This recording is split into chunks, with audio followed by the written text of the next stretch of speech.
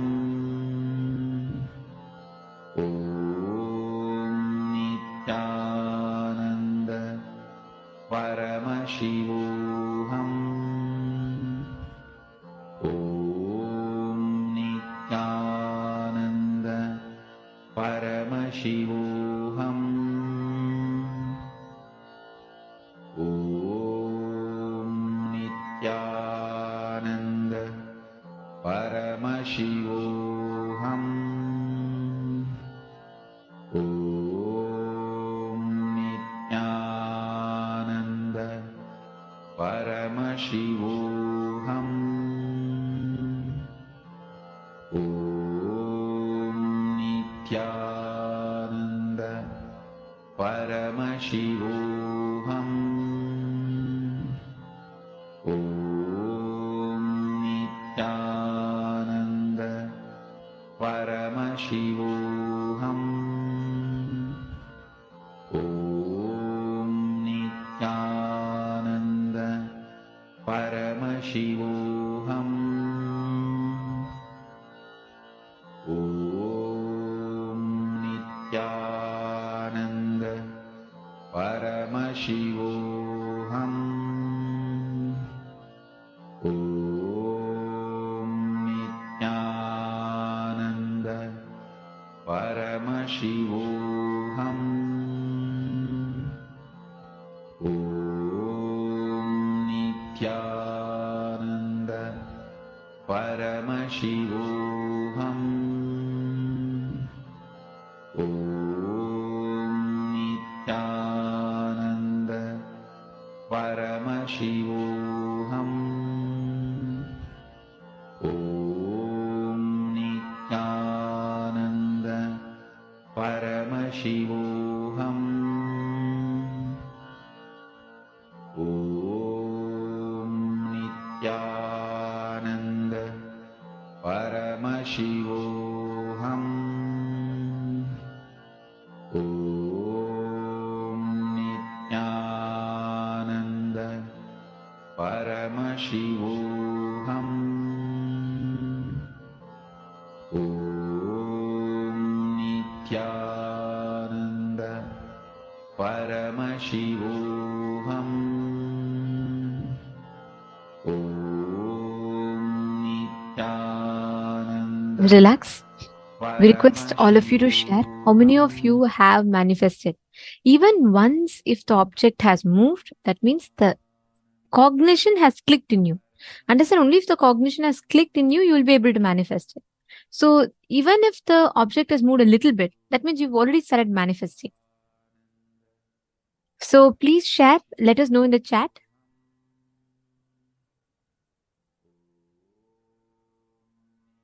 Now we're going to be entering into the next session where we will be understanding about the genesis of identity. We're going to be understanding about what constitutes, our identity constitutes of what components, and how do we change, how do we shift it, and what exactly do we need to do in order to have the best identity. Let us now listen to Swamiji's revelations on the genesis of identity.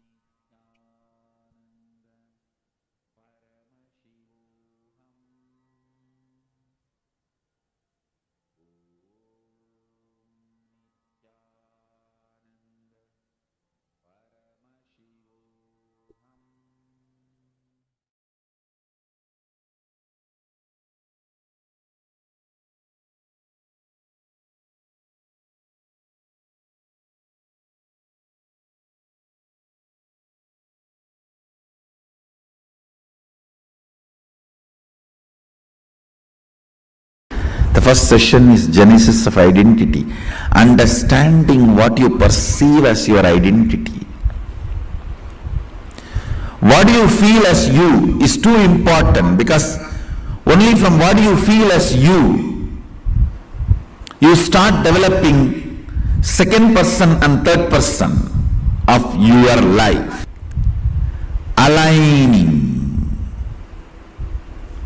understanding, aligning and understanding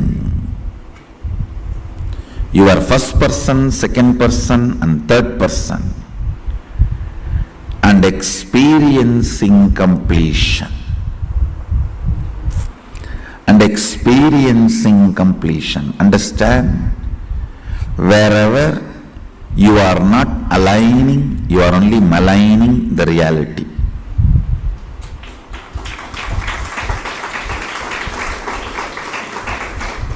Either you align or malign. There cannot be any neutral. Either you align or malign. There cannot be any other reality.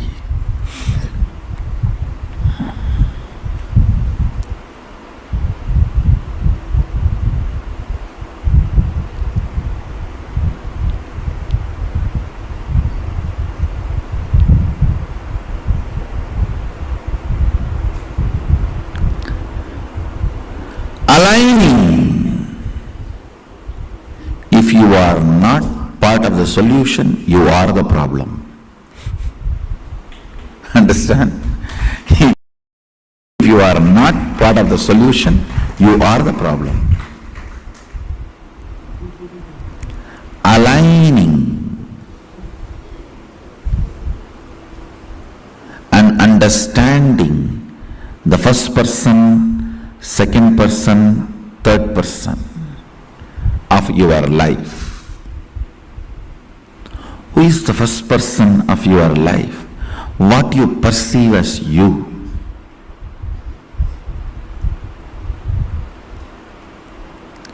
Who is the second person of your life? What you perceive as others. Who is the third person of your life? Whatever you perceive as you and others, and what you perceive as others, they and their others. Listen, whatever you perceive as you is your first person, whatever you perceive as others is your second person, whatever you perceive as your second person's first person's and second person is your third person. Just put little attention, you will catch how the whole thought current which is torturing you from day and night, which you really want to get rid, you and your thinking as a love-hate relationship, you can neither be without that nor be living with it.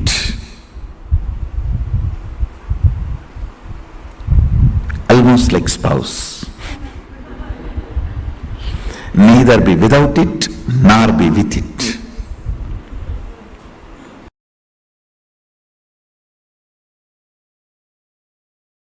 Listen. When I look inside me, my inner image, I see a vast, powerful space of Purnatva, complete completion, or Sunyatva, emptiness, living emptiness. You can call that as a soul, God, energy, Mahadeva, whatever. A complete space. That's the exact inner image I am carrying. Outer image. Listen. Outer image. How I project myself. I am projecting myself as a being to transmit that experience to all of you. You can call as an enlightened master or a teacher or an incarnation, whatever way you want. You can give any title. I am a being to transmit that experience. That's my outer image.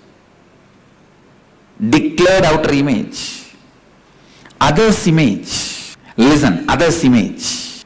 I may declare that I am here to transmit this enlightenment experience to you, but people expect that I should heal their physical pain, mental pain. I should bless them for wealth. I should bless them for a healing relationship, peace, bliss, contentment, completion.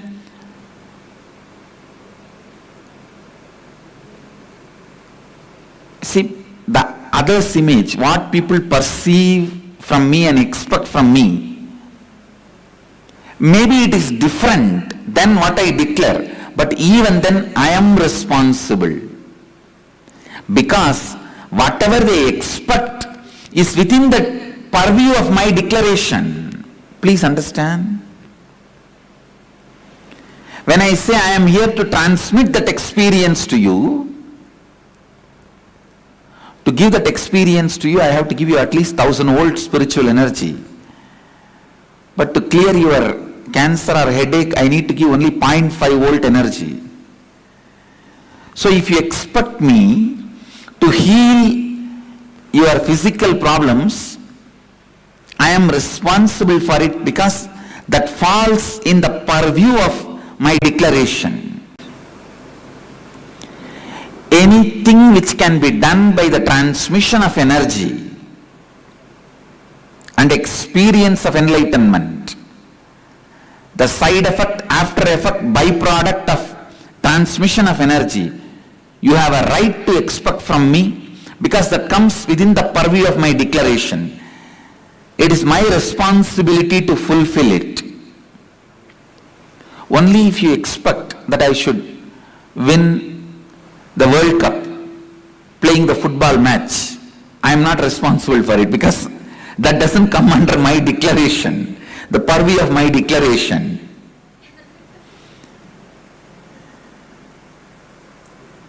But anything you expect in the line of physical health, mental health, complete relationships, wealth, fulfillment, completion, enlightenment, I am responsible for it. Either I have to give you that. If you are not ready to receive, I have to prepare you and give you that. But till you achieve it, I am responsible. This is what is taking responsibility for others' image. And the life image. The image I have about life and others. The whole world is here to celebrate this joy with me, to celebrate this bliss with me, to celebrate this completion with me. That's all.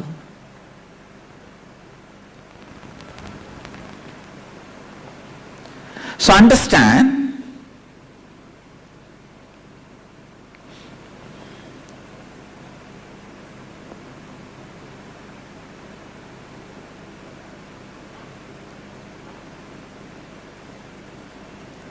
now you also look in and find out the inner image you have, outer image you project, others' image you created, for which you are responsible, and life image you are having about life and others. Pen down exactly what you have.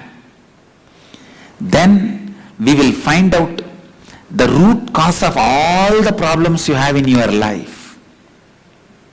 Then we will build the right inner image, outer image, life image, others' image.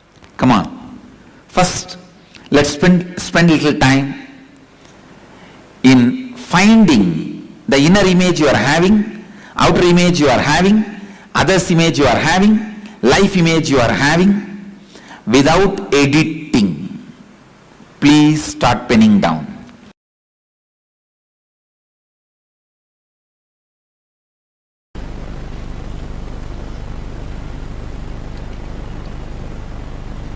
So So understand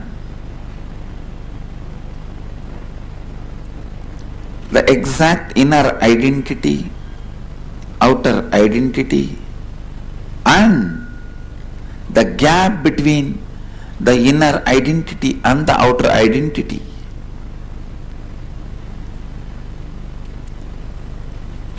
And what you want others to experience, feel about you, and what you feel about others. There is always a big gap between these two. You want everyone to feel about you as a loving, caring, trusting, blissful, joyful person. But you believe, you think about everybody as crooked, cunning, cheats, bunch of thieves. Now you need to know the gap between your inner identity and outer identity. That gap is neither good nor bad. Same way, the gap between what you want others to feel about you and what you feel about others. This gap also is neither good nor bad. If both these gaps makes you powerless, both of them are bad. If they does not make you powerless and you know how to play with that, then it is not bad. Sometimes it is good.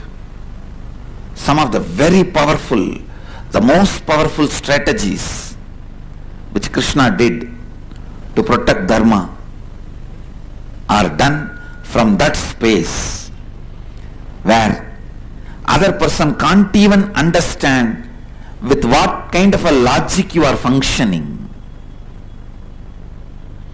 Other person can't even understand, you can never understand with what kind of a dharma Krishna is functioning. You can never understand.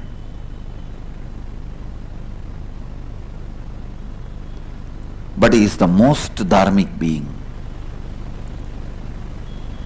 Because the gap between inner identity, outer identity has not put him in powerless space. SDHD, self-doubt, hatred, denial. When he was running away from Jarasandha, I can be 100% sure he would have had a cup of coffee or a coke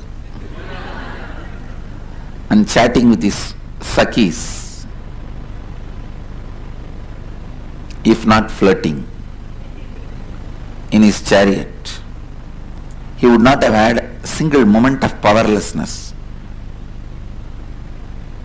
But if he has seen some enemy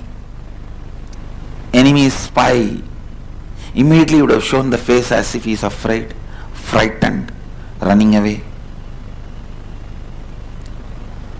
He knows how to play the game with, because even the inner identity, outer identity,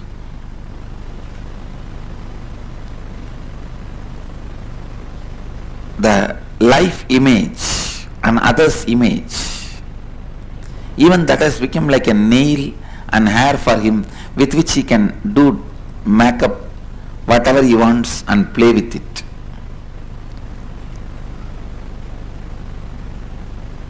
He knows how to show them, showcase them, and use them, play with them. So understand,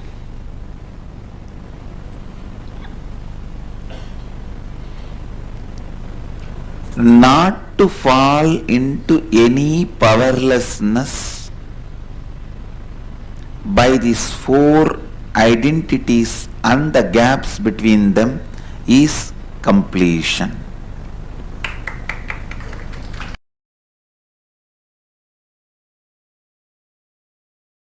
Sit giving you the precise instruction from Mahadeva's definitions. Sit and decide that you are going to complete with some of these past incompletion, and let your attention be on the whole incompletion being relived with the clear understanding of unclutching.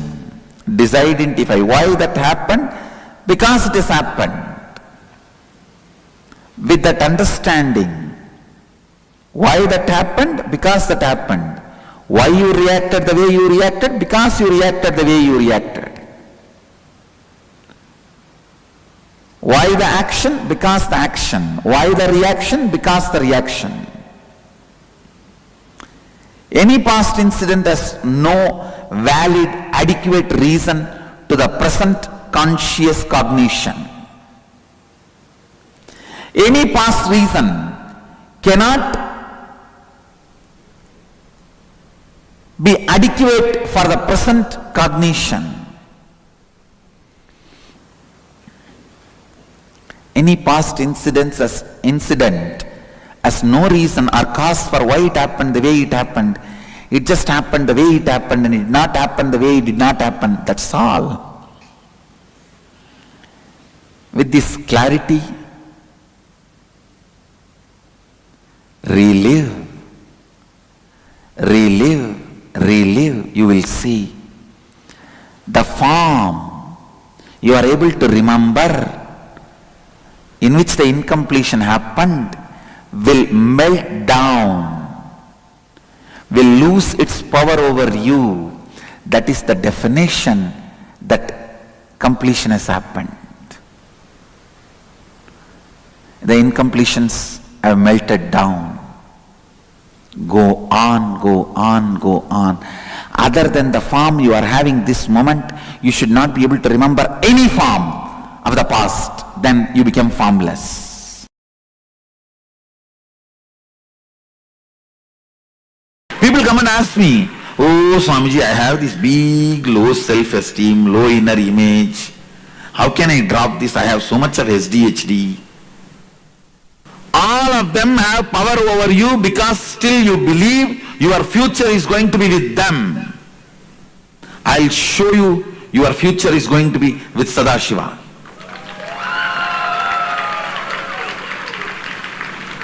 When you know you do not need beggar identity for your future is going to be your Raja identity. It will not take more than 2-3 seconds to make that old identity redundant, irrelevant.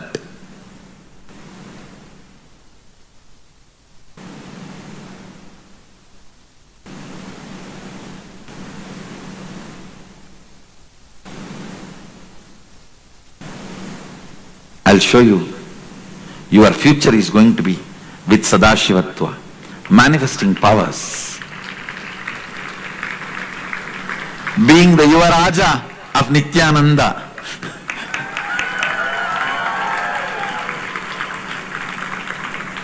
Prince of the cosmos.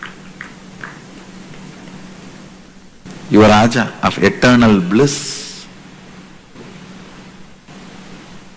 I am the minister touching your feet and saying, you are being called to be king.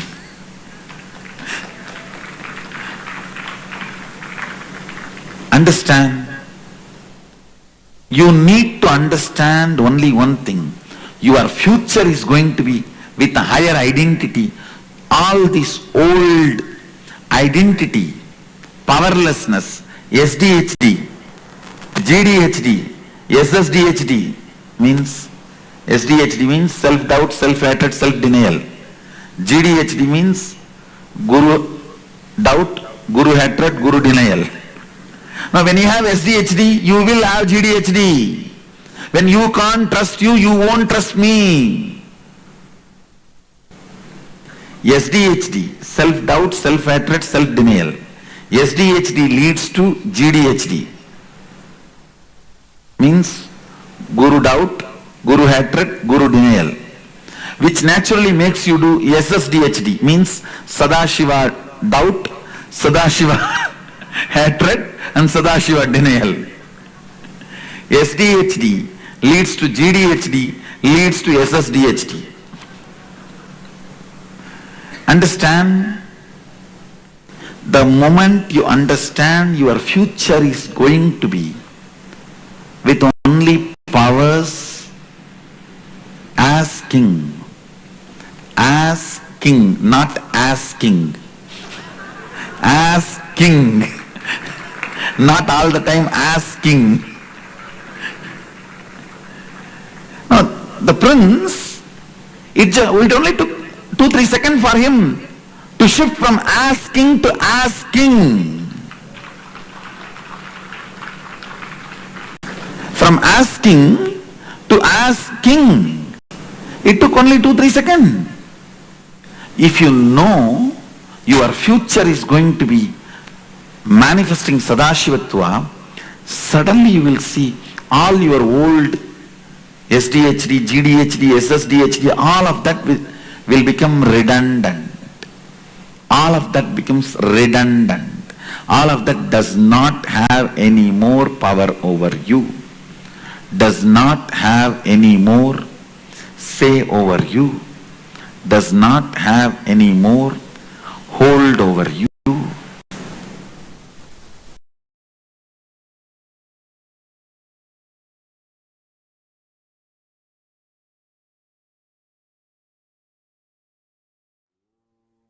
What you think about you, how you carry yourself to others. These 4 components put together makes up your identity. We all think when we tell about, what our identity is. We always think it's just very simple. It's what we are, how we cognize ourselves depends on, how we think about us. That's about it. But actually, your identity, what you are, how you experience as you, right? What you experience as you, all these 4 components put together makes up your identity. Listen very carefully. Can I request each of you to type out the 4 identities? Let's start with that.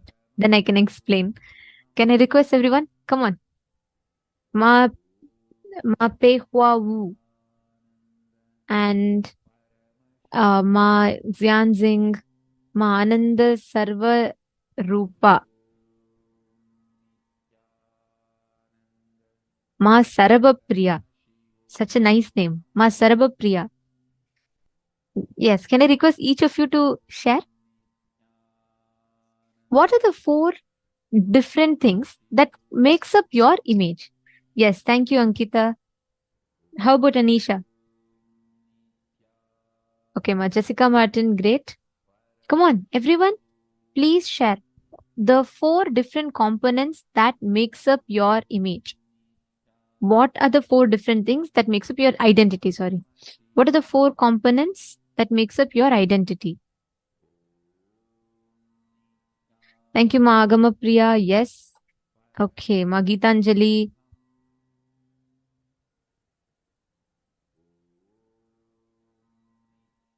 Okay. Ma Itzk has posted. Great. And the mail room. I request every one of you to post. Thank you. Kyayan. Yes, Kyon. Yeah, that's right. This is the, you're in the right room. And if you're in Chinese, like you need the translation, you can join the Chinese translation room as well.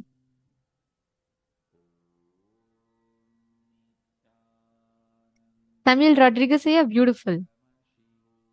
Come on. Okay, thank you, Shiv Shankaraya, Nikhil Thakur. Thank you. Okay, I was asking about what are the 4 components that constitutes your identity. Swamiji is explaining in today's session, right now. Okay, Joseph Rondi. Okay. All right. Now I'm just going to explain to you all. See, please understand. Listen to this very carefully. Okay. What you are, the identity about you that you carry has 4 major components, which Swamiji had just explained. I'm going to repeat it again. First thing is your inner image. Means all the words, thoughts, ideas, and impression that you carry about you inside of you. You may think, I am a very talented person, or you may think, I am a very, I am not very intelligent. Each of us carry a certain set of words which we use to describe ourselves. Listen very carefully. It is not the same as what you show outside. That's the most important thing, because normally people believe, oh, what I'm inside is what I show to people. No, we are not. We don't. We have completely 2 different alternative identities altogether. What you believe as you inside of you versus what you show as you to the world is 2 different things. Inside of us, we may think, okay, I just don't like myself. I don't like the way I am. To the people outside, we always show ourselves as a people pleaser. We always show we are very pleasing to people. We want people to tell they love us. We want people to please us. I mean, we want to please people. We want to be pleasing to people. Or it could be you want to show yourself as smart. You want to show yourself as confident. Even if you feel inside you that you're not confident, you want to go ahead and show people that you're confident. You want that certificate from outside. So what happens? You constantly juggle. There's a big gap, like a conflict. There's a gap. Inside you, you feel you're not confident. Inside you, you feel you're a weak person. Outside of you, you project yourself to be like someone who's very confident, who's like all clear. Next is others' image. How others tell about you. The statements, words that others use to describe you. For example, people could be telling you that you're a very lazy person. Or when I say others, I mean like all the different comments about you that you hear from the people around you. Like someone will tell you you're very lazy, you're very messy, you're disorganized, or you're very hardworking. What are the type of comments that you hear from others about you? So what you think that others hold about you, all of them come under others' image. The 4th one, the most important, is the life image. How you cognize within you about life. You think people are also they're also cruel. They don't help me. Or do you think people are so loving? How do you experience life as it is occurring to you right now? Are all of you clear? Can you all put yes in the chat if you understood the breakup of the 4 images? I request all of you to put yes in the chat if you understood clearly. It's very important that we understand, because we are going to be working on a very important exercise right now.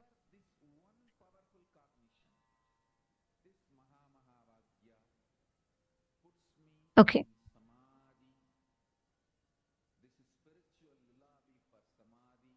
All right. See, listen very carefully. Whenever you are trying to just work on how people think about you, mostly we all try like that, right? Mostly we say, okay, I don't want people to think about me bad. I want people to be very happy about me, people to be pleased. Then what do? We constantly run behind trying to change the people's identity about us. So what do? You try to please people, which means you try to work hard in front of people, or you try to be more confident in front of people. You try to please the people around you because you want them to value you. You feel unvalued, correct? But life does not work that way. The identities that you carry about you does not work that way. The innermost image about you that you carry inside of you, the statements that you carry inside of you about you, that determines the way the whole life is going to be responding to you. The way life occurs to you. Otherwise, life will just make a business deal out of whatever situation you're having. Very easily, life will just make the whole thing into a like a business opportunity for it. The incompletions will start using that as an opportunity. A small joke. A guy once walks into a post office. It was on the eve of Valentine's Day. So everyone were writing and sending their letters. So a guy walks into this post office and he sees, since it's the eve of Valentine's Day, and he sees a middle-aged man, a bald man, and he was standing at the counter. And he was methodically placing love stamps on bright pink envelopes with hearts all over them. Then he takes out a perfume bottle and starts spraying scent all over them. This guy gets really curious. He says, "What is this? On Valentine's Day, you normally send a card to only one person.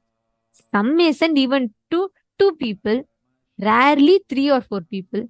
But this man is sending out 1,000 Valentine cards." And he's surprised, he's curious. So he goes near the man. He sees all the cards have different addresses on them. He's really surprised. Then the guy asks the bald man, "What are you doing?" The man says, "Well, I'm sending 1,000 Valentine cards, signed guess who, to 1,000 different people." The guy asks, "But why?" The man says, "Because I'm a divorce lawyer." Understand? Always, if we let our insecurities, incompletions play, then the divorce lawyers will come in. That's exactly what will happen. Which means life, the incompletions, which is looking for an opportunity to come and exploit you, it'll come and it'll exploit. Every time you let the gaps between your inner image and your outer image, your life image, as the gap keeps getting bigger and bigger and bigger, you will have more space for incompletion to come in. I'm going to give you all a small activity to do, okay? I request each of you to take a piece of paper and pen. You're going to now, just close your eyes. You're going to describe exactly as it is right now. You're going to be writing it down, okay? You're going to be writing down these 4 images. Currently, how do you feel about you?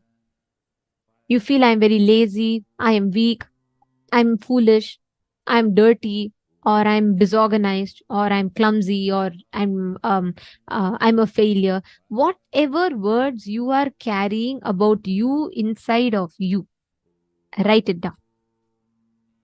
Are all of you clear? Can I request every one of you to do this? It's a very important exercise because this is going to be introducing you to you in a completely different perspective. So write down. Analyze all these 4. If any of you did not understand any image or you have a question, please feel free to ask. Please feel free to post in the chat. I see all of you enjoy this joke. Jokes. You have a lot of jokes. I just love remembering the jokes that Swamiji tells in satsangs. So, yes. Okay, I request all of you to write down. Ma Mohini Lata, you didn't understand others' image. Okay, ma. See, what you think that others think about you. I'll give you an example. Based on my experience, let's say if I have a friend of mine, and based on my friend's response, I go and ask my friend that, "Hey, can you help me with some money?" And that friend just makes, maybe that friend is irritated with something. I will not know what exactly is running in that person, but that person just looks at me and frowns and says, "No, not right now." At that moment, based on my experience about that, I come to a conclusion that my friend thinks that I am very irritating, or my friend thinks that I'm very weak and powerless, so I keep depending on her for help. What do you think that life thinks about you? Mamohini Lata, you understanding? Sometimes it's straightforward. Like, for example, some people will tell you, "You're lazy, you're very arrogant." You hear that as direct comments. If it's like immediate family members, mostly they're typically like, they tell you, right? They tell you, "Oh, you're very lazy, you're a very disorganized person."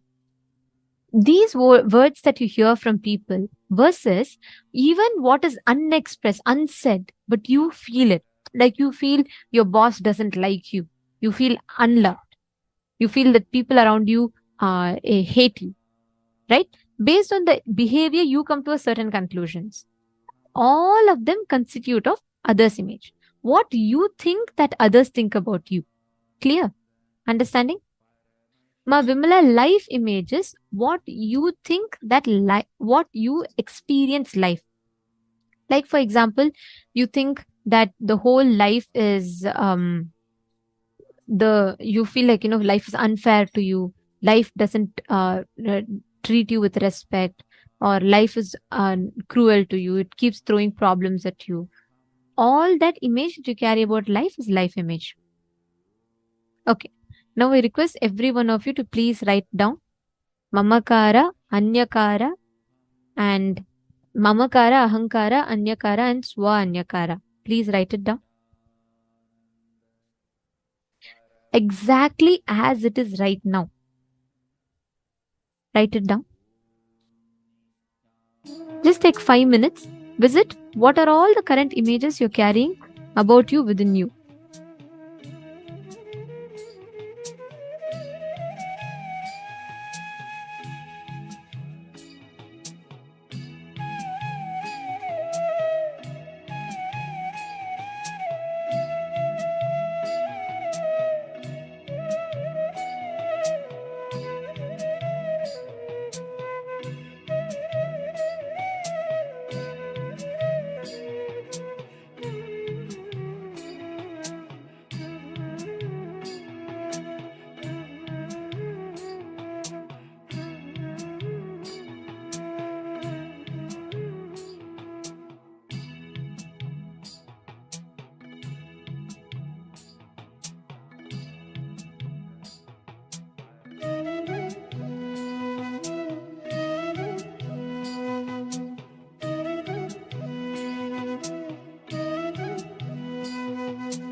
Now, hope all of you have finished writing.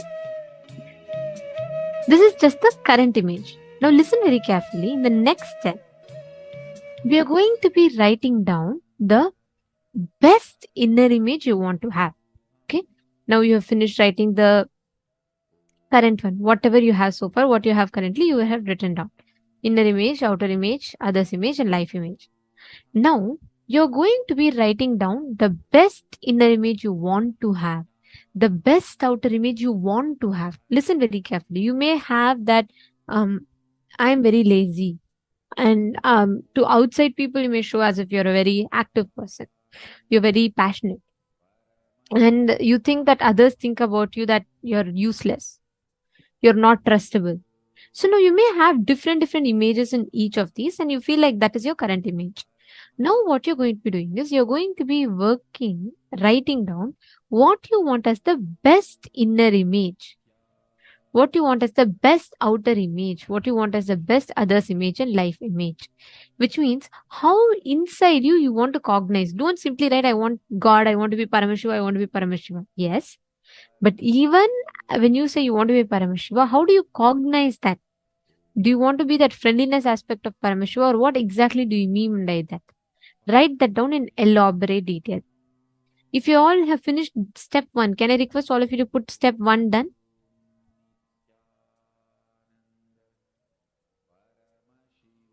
Geetanjali Kanama, write down. See, when you analyze, you're saying, right, the mood swings that you go through or the different moods, extremes that you go through. If you just complete, you will know what exactly is happening in your system when you're experiencing a certain up or down. So it will be easier for you. You will exactly know what the issue is.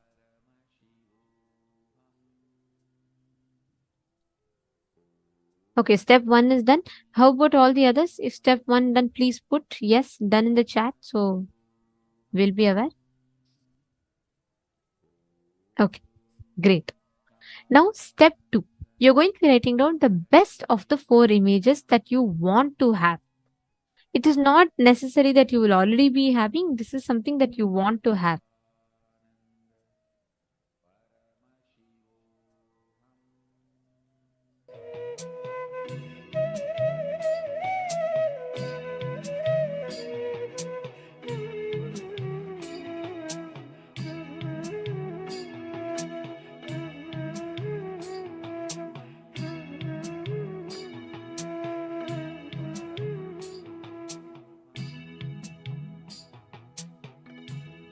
What?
If you have finished this, next you're going to be writing down the incompletions that is stopping you from expressing your authentic inner image.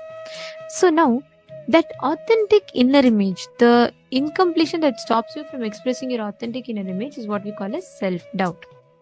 Means there's a gap between how you project yourself to others, which is how you perceive yourself, versus how you project yourself to others. That gap is self-doubt, self-hatred, self-denial, and self-destruction. Now, what you're going to do is, you're going to be identifying the gap, all the incompletions which stop you from expressing your authentic identity as they exist. Please pen that down. This is the last step. Please write down.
Yes.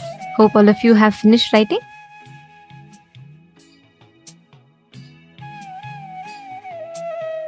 Wonderful. Actually, seeing the intensity with which many of you are participating, many of you are asking your questions, you're posting your understanding. It's nice to see that you're all really grasping what Swamiji has revealed through each of these sessions. And see, though many of these words may be very new, or sometimes it is completely different from what we normally view or understand as, these powerful cognitions will completely change your perspective about life. So, next time you feel very low inside you about you, you will know that life is going to reflect that exact same thing. See, no matter how much you try to speak on the outside, you will see that life always puts up a different reality for you on the inside. This is what the genesis of identity leads to. No matter what you have, the gap that you have between your inner image and your outer image, life is going to see only that. Life is going to only see that as a reality. Now, each of these gaps that you have written down, right, take a few minutes to identify the self-doubt, self-hatred, self-denial, and relive them. Take a few minutes. We request all of you to relive.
in you.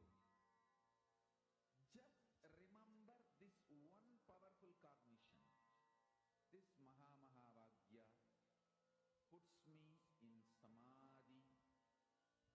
This is spiritual lullaby for Samadhi and Suprabhatam, wake up song for Paramashiva in me. For Paramashiva to manifest. With this one spiritual powerful cognition, chant this Mahavagya. Mahavagya,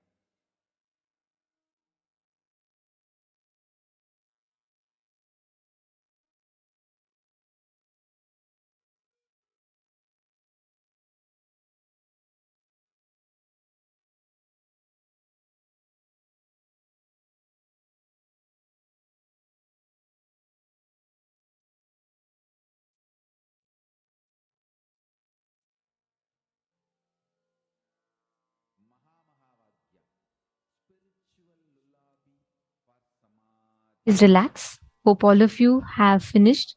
See, this is a very powerful process. We just gave you all enough time just to make sure that each of you are doing this process sincerely. Initially, it might take a little longer time, but once as you start doing it, it'll become you will see that it'll make a huge difference in the way you cognize, in the way the experience manifests for you. Now, we request all of you to please relax.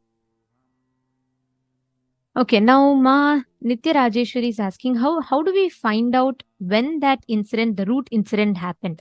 If you identify what is the exact source of the thought current, Ma, see, go back to the earliest incident. When you head back to that earliest incident, right? Like the moment, let's say, if I tell you something about fear, you will remember an incident that happened. When I say earliest incident, I don't necessarily mean it should be something when you were, 7 or 8 years old. No, it doesn't necessarily need to be that. Even if you remember something that happened 5 months ago, go to that. When you relive, suddenly you'll remember another incident that happened just about 10 months ago. Go back to that. Like that, you will remember as you relive. It will take you deeper and deeper and deeper. Understanding? All right. Now, we're going to be entering into a very, very important session. Okay. This session will answer all of your questions pertaining to how you understand or what you understand as completion. What is the process of completion exactly like? How do you do completion? We are going to be learning about this, and it's very, very important because completion forms the basis of the entire program. Whether it is, all the exercises that you do, all the different processes that you do, all of it is from completion. Everything is based on this science of completion. So I request all of you to listen to this session. It's very important. And please feel free to ask questions. You can ask even 10, 15 questions. And I do see many of you posting questions. I have a small request. Since there are almost 10 rooms and we try to attend to the questions in all rooms, I request you all to top up your questions. Sometimes when people put a lot of messages, the questions tend to get missed. So as much as possible, we are attending to all the questions. But in case if you feel your question has gone unanswered, we just request you to top it up. So even if not in this, in the interest of time, we'll have to move to the next session. In the next sessions, we'll be answering your questions. So kindly please help us by making sure you're topping up your questions, but please keep asking questions and you can learn deeper and deeper with that.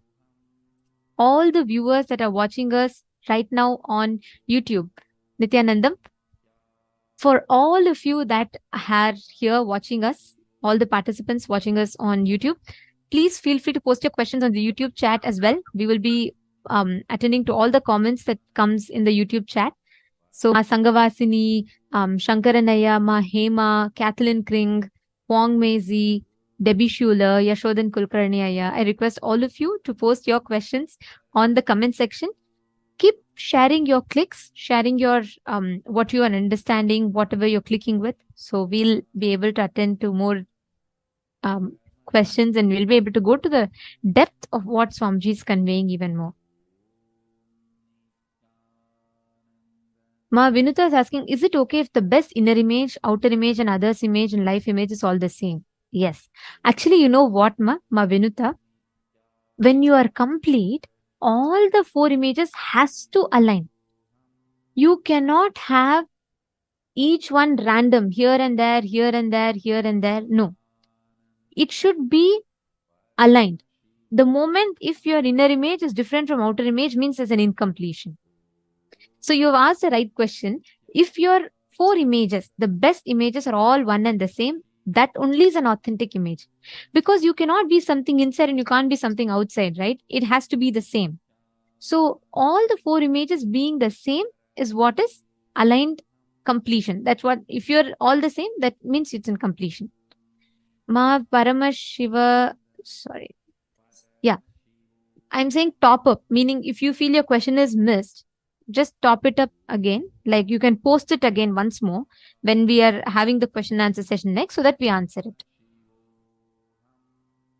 You're supposed to be, whenever you relive, many of you are having a lot of questions on how to relive, what does exactly mean to do that. Let us listen to this session, because this session is going to be answering your question on how you should be reliving, what does it mean to relive and relieve yourself from that suffering. So I request all of you to listen to this session very carefully. Okay, now we are going to be learning the depth of this process of completion. What is completion? What does completion mean? Asa Johan, ET and NT. Okay, so I request all of you to stay tuned. Asa Johanov and NT, Linkol Zuza, all of you, please post your questions, but wait yet pertaining to completion, because many of you have asked questions regarding completion. So listen to this session, because in this particular session that we're going to be listening now, you're going to be understanding about it. Okay. Okay. Now let us listen to Swamiji's revelations on the science of completion, the deeper truths from about the science of completion.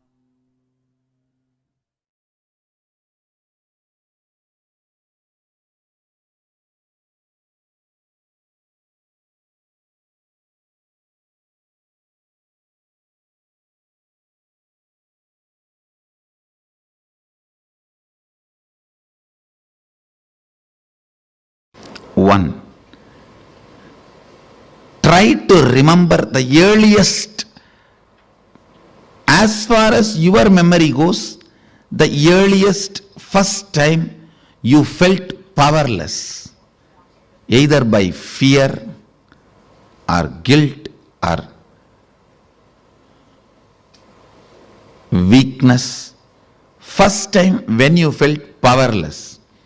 It can be as simple as your mother made you sit on the dining table, or you were playing in the rain and your mother slapped you and dragged you inside the room, or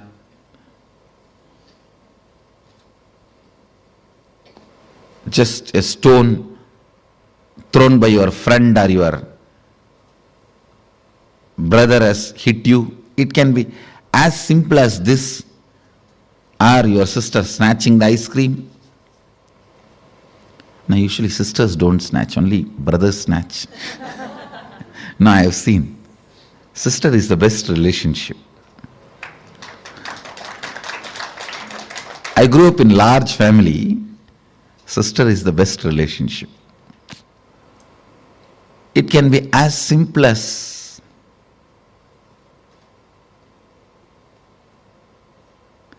your mom gave one sweet extra to your younger brother. Your dad gave one cloth or jewel extra to your younger sister. It can be anything. First time when you felt powerless,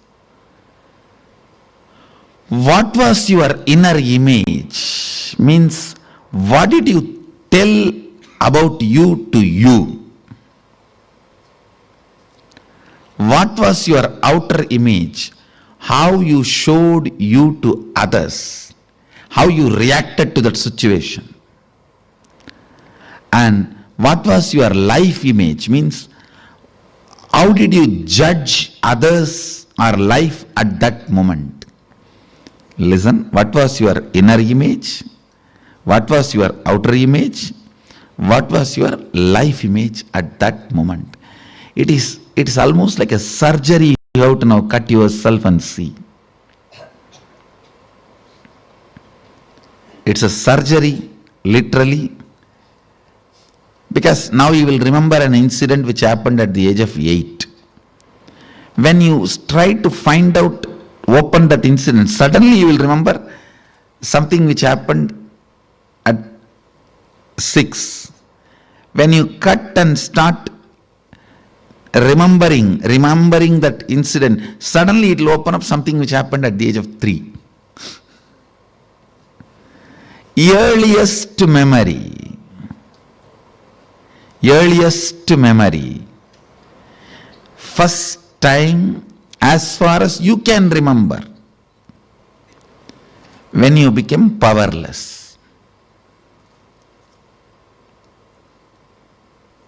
Actually, you will be surprised, because I'm going to blow prana into you. Means awaken your pranic energy. You will remember the memories you never thought, you never imagined you will be able to remember. Actually, only now you will see directly what I can do to your mind.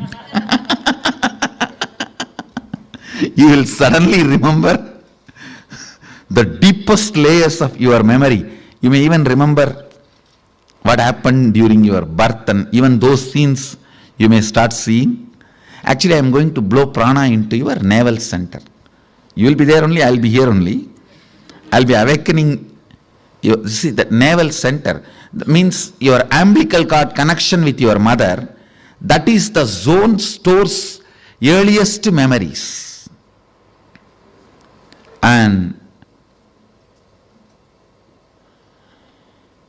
if that awakens, means Kundalini enters into that navel zone, suddenly you will see from your birth, when they cut that umbilical cord, from that you will start remembering the memories. How many of you understood this example? When the child is dragged, there are 3-4 rules. Always root pattern will be formed before the age of 7. So the first incident you find will be before the age of 7.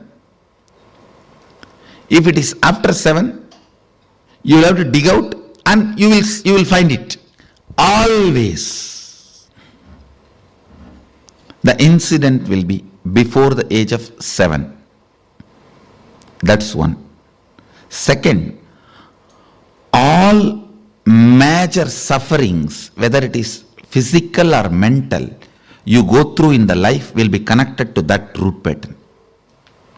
It is the root pattern responsible for serious physical or mental sufferings you go through. It starts only from there. And blessed are those who complete with their root pattern when they are young or before it manifests as any serious disorder.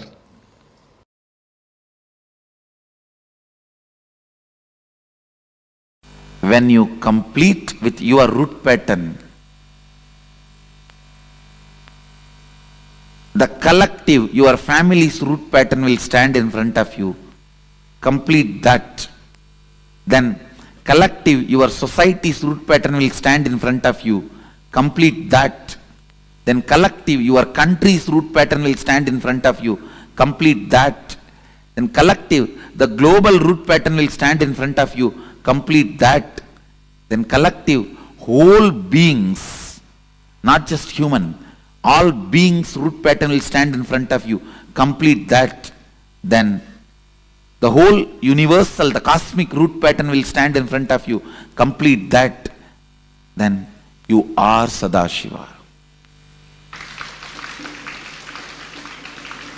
So every completion is not completing with one thought pattern, but completing with the whole thought current. With the whole thought current.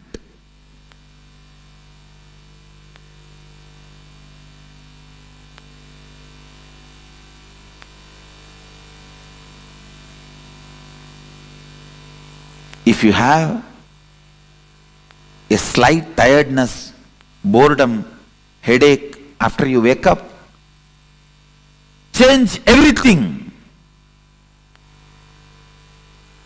Not just your pillow or bed. Everything.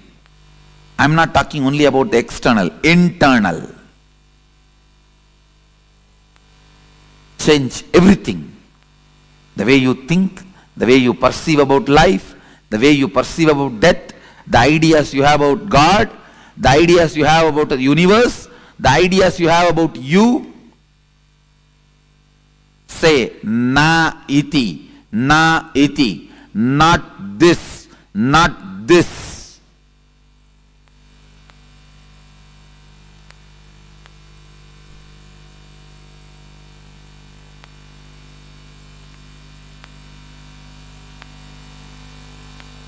The time period you are stuck with one thought pattern is a year, season in your life.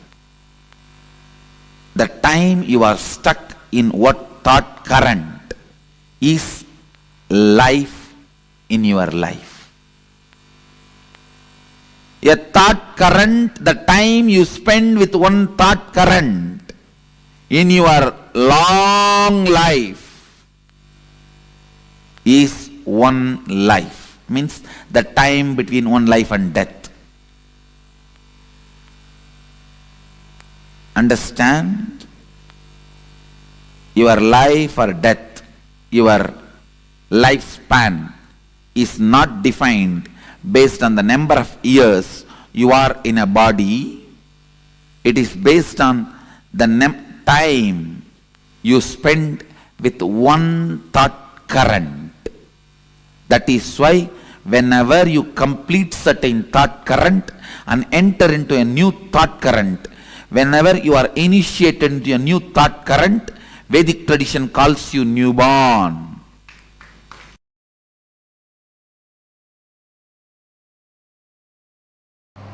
Please recite the first verse along with me. Keneshitam patati preshitam manakena pranaha pratama praiti yuktaha. It is not that only Gurukul kids should chant. You can also recite. Keneshitam preshitam manaha kena pranaha pratamaha praiti yuktaha keneshitam vachamimam vadanti chakshuh shrotram kabudevo yunakti. Listen. Reciting this sacred verses intensely makes these sacred truths part of your biomemory. That is the reason the recitations play such an important, powerful role. The sacred truths revealed in this verse, by whom willed and caused does the mind go towards its object? It means even before cognizing illusory you, You question even the parts of illusory you. Listen. Even the question, who am I, has certain level of presumptions, assumptions.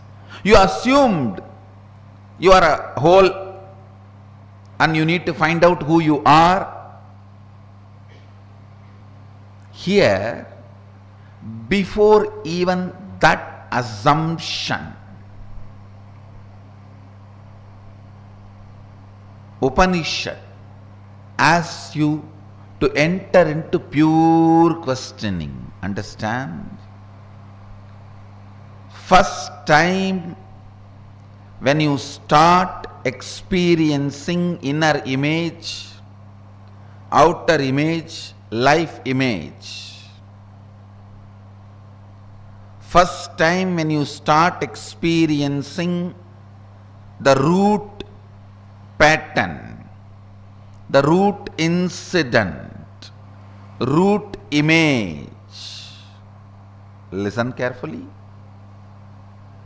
Root pattern, root incident, root image.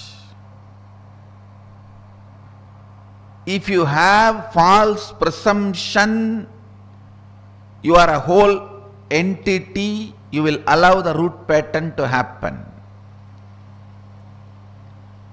If you have pure questioning, you will allow the enlightenment to happen.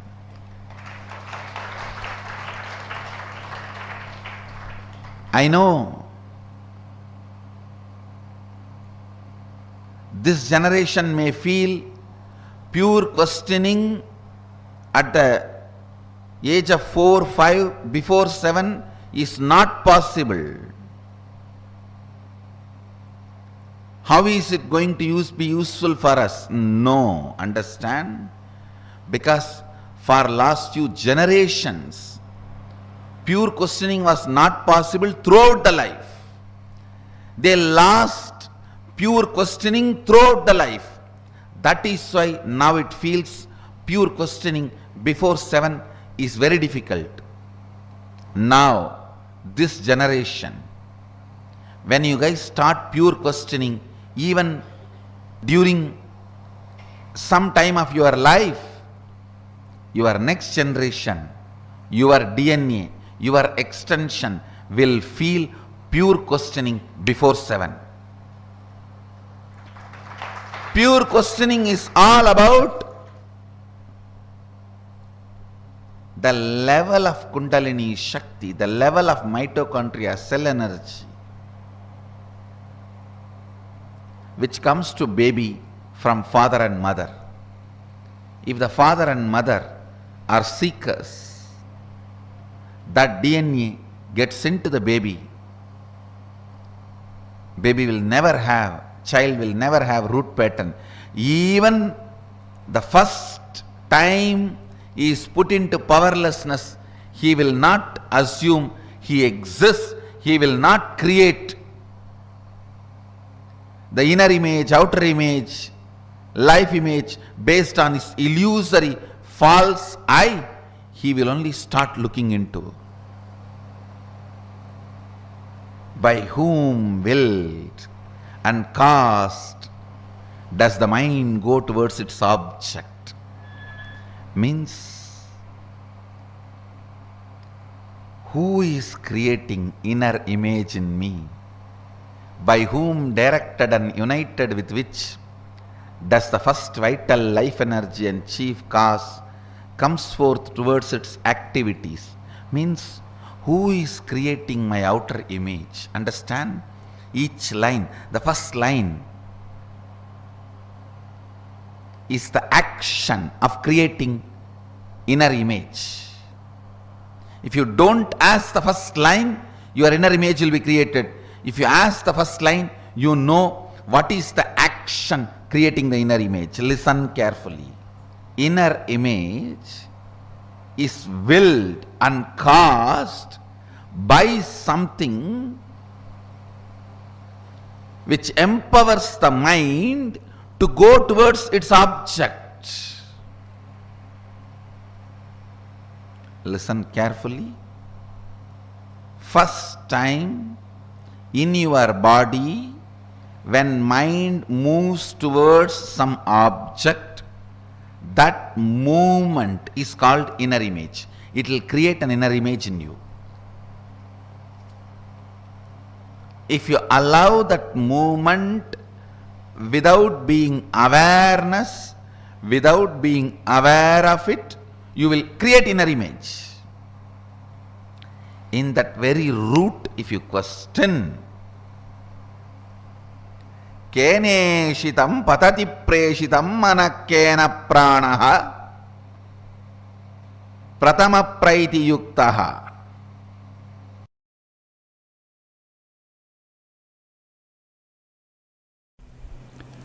Basic truth. You are the ultimate, even when you manifest all the wrong things, because you manifest. You are manifesting. First statement. Second statement, listen. Listen to the second statement.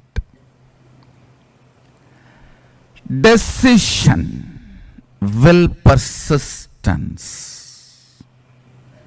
Decision, will, persistence to manifest all the best things is the science of power manifestation. Listen. Nothing else is needed to be done from your side. Listen to the second statement.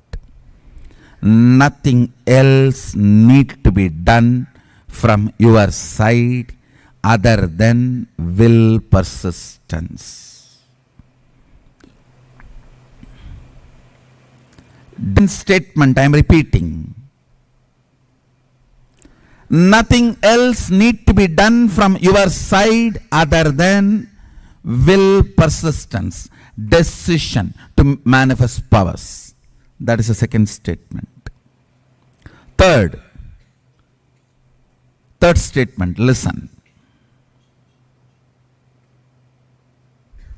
Listen carefully. Nothing, second statement I am repeating. Nothing else need to be done from your side other than simple will, persistence and decision to manifest powers. Manifest your ultimate reality as you want to cherish. Actually, even if you are manifesting poverty, at one time you felt poverty is very cute and you decided to manifest, that is why you are manifesting. It is not imposed on you, you manifest it. If you are manifesting ill health, you felt at some time, you visualized it's too cute to be sick and getting attention of everyone. So that is why you manifest. If you are manifesting the victimhood mentality, at one time you enjoyed it, cherished it. That is why you are manifesting. Listen carefully. Everything you manifest, even now, you manifest so. Your decision to manifest what you want and will, persistence is only required for you to manifest powers or whatever you want in your life. Listen. Third, Sadashiva is required in the form of the Guru just to make these first two statements as reality for you without you being distracted, disturbed by all other stupid theories and theologies. That's all. There will be so many people to tell you are sinner, you are slave, you are ordinary bound soul, to protect you from all of them, to defend you from all of them, to safeguard you from all those saviors. And to make this first two statement as your reality through Shakti Nipada, only Sadashiva in the form of Guru is required.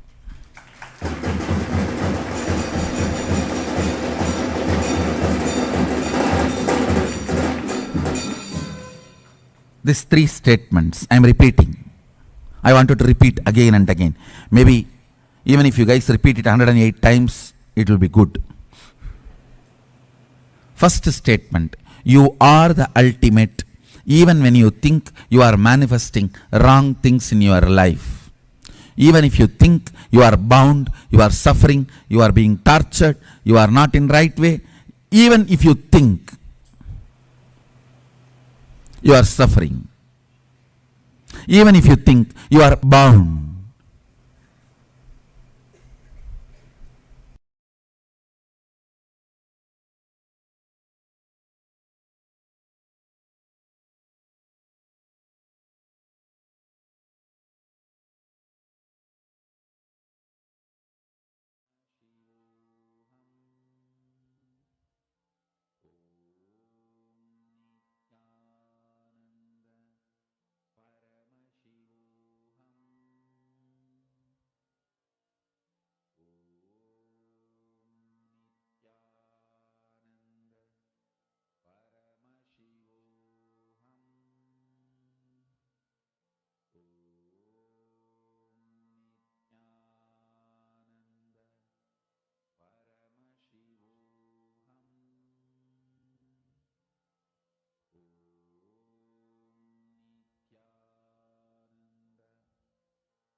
what Swamiji revealed in this one science. Actually, this one video, if this science, even if you have billions of dollars, but if you do not know completion, your life is wasted. I feel I got to tell this. there was a interview of a very popular celebrity that we were watching. I think I mentioned this quite many number of times, because this was like a really strong click that I had, which was when I was watching that celebrity's interview. I saw that he mentions, so the interviewer asks, saying, you know what, you're literally living the dreams of millions of people. You're one of the most popular celebrities, and you are known not just in one or two countries, like across all the countries. The whole world knows you, and you've earned so much. You have fame, you have money, you have everything. So, how do you feel living the dream life of millions? And the answer he gave, he told, yes, I'm living a dream life, no doubt. I have like everything. I have money, I have people, even kids like me, all that I have. But one of the most painful things that I'm not able to come out of is what I had done in my past. That guilt sits in me. And every now and then I go through extreme pain for how my past has been, how I have been in my past. I was like, oh my God. Even he has everything in he has billions or trillions of dollars that cannot buy liberation from past for him. I understood the value of the science Swamiji has given to us. The science of completion that all of us are receiving as a prasadam from Swamiji. What a boon it is. Because even people that are millionaires, billionaires, or even trillionaires do not have the ability or capacity to just let go of their past. It was such a powerful thing for me to even realize this. I was like, wow, what a great compassion Swamiji has to bestow this upon all of us. We are stuck. We stop growing in life the moment the root pattern takes over us. Have you all seen these elephants that are the elephants in temples, Indian temples, or even normally, even the circus elephants and all? Huge animals, okay? If you see all these elephants, they are just held back by a normal rope. A thin rope, not even tight rope, like thick layers of ropes, no. An elephant is tied to a weak pole with a small thin rope. That's all. You will be surprised. Not a single elephant will even try escaping from it. Most of the elephants, if it just decides, it's just one shake of its leg. Actually, it's not just the rope is weak, even it will be tied to a plastic chair. Many times it will just be tied to, like, even if the elephant moves a little bit, it can easily go away. It can just break free. But you know what? You will never see an elephant escaping. You know why? There's a very beautiful thing about it. I mean, I should say there's a very unfortunate thing about this. When the elephants are young, these mahouts will catch the elephant and they'll come, right? And when the elephants are young, very young, they tie the rope very strongly in its leg and tie to a strong pull. So it'll struggle, it'll keep trying to pull its leg, and it'll never be able to free itself. And after a certain period of time, it'll stop struggling or it'll stop trying.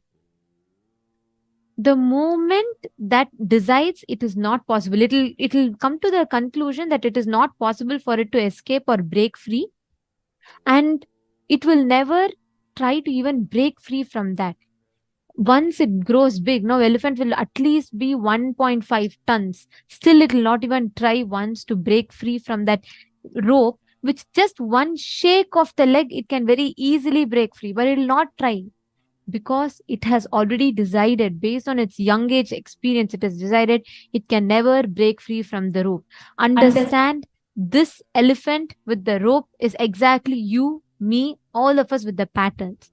This root pattern that we form when we are just 7 or 8 years old. Even when you become 70 or 85 years old, you are still bound by that pattern.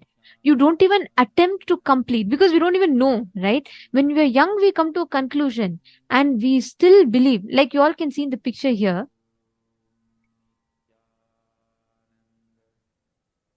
Actually, like how you're seeing here in the picture. This, if you see, the elephant is actually tied to it's actually a proper effect. It's called as the elephant rope effect. The elephant is tied to a small piece of wood. Even if it tries a little bit, it can actually come out of its clutches. But the elephant will never try. It will never try because from a very young age, the elephants are conditioned to believe that that's all is their possibility. This is all they can do. And beyond this, they cannot do. They cannot go, they cannot come out of its clutches because when the elephant is extremely small, very young, and they're tied with an iron chain to a very strong pole, however hard it tries, it will not be able to break free from that. So that limiting cognition sits deep inside it, such that even after it grows up big, the effect continues. Now, as Nithyananda was explaining, you need to map that to how you are. The cognitions that you have been conditioned with from a very young age, right?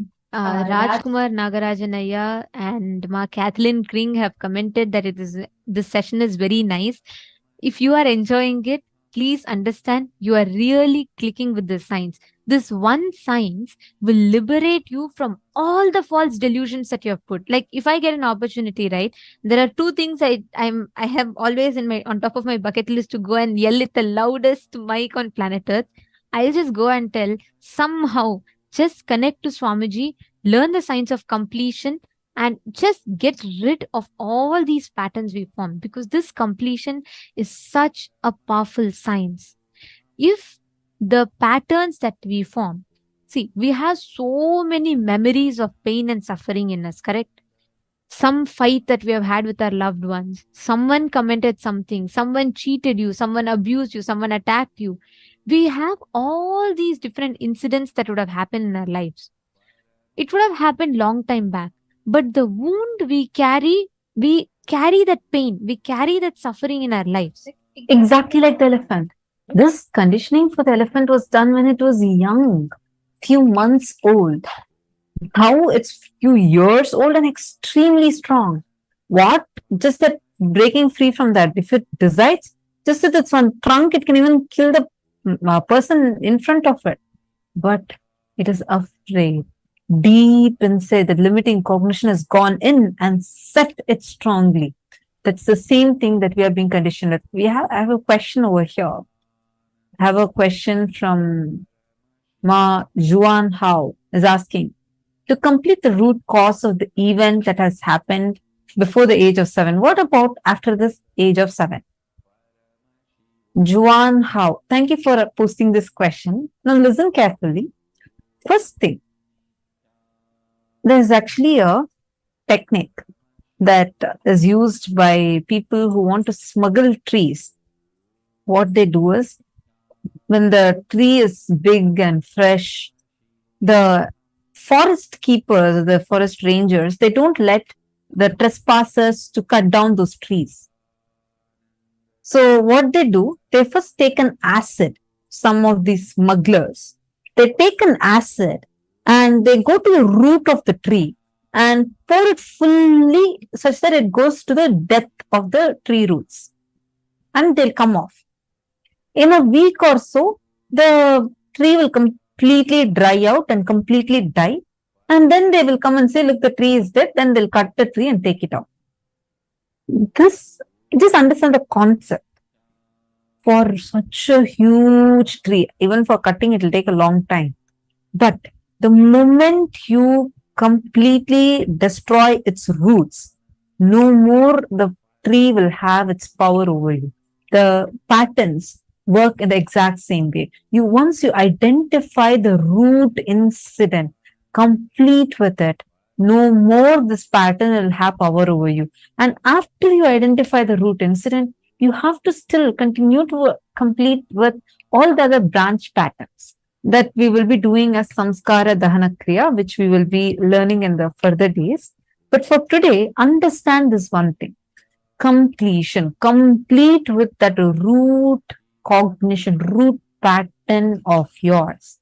This is the same reason why even farmers, when they actually whenever the farmers harvest, especially crops like sugarcane, they completely burn down the entire farm once again. After they harvest, they burn it off, because otherwise, even if roots are remaining, the possibility for the plants to grow again exists.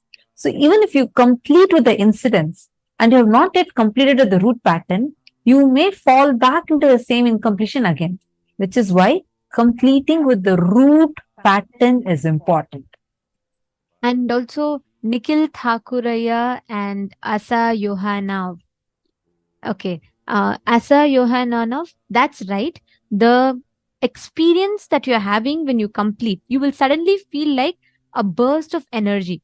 See, just understand this example, okay? Imagine, visualize like there's a long pipe, okay? I'll give you an example. So let's say I am going to, if I keep this water bottle like this, right? The water is going to fall out. But right now, the water inside this bottle is held back by the cap, right? Am I making sense?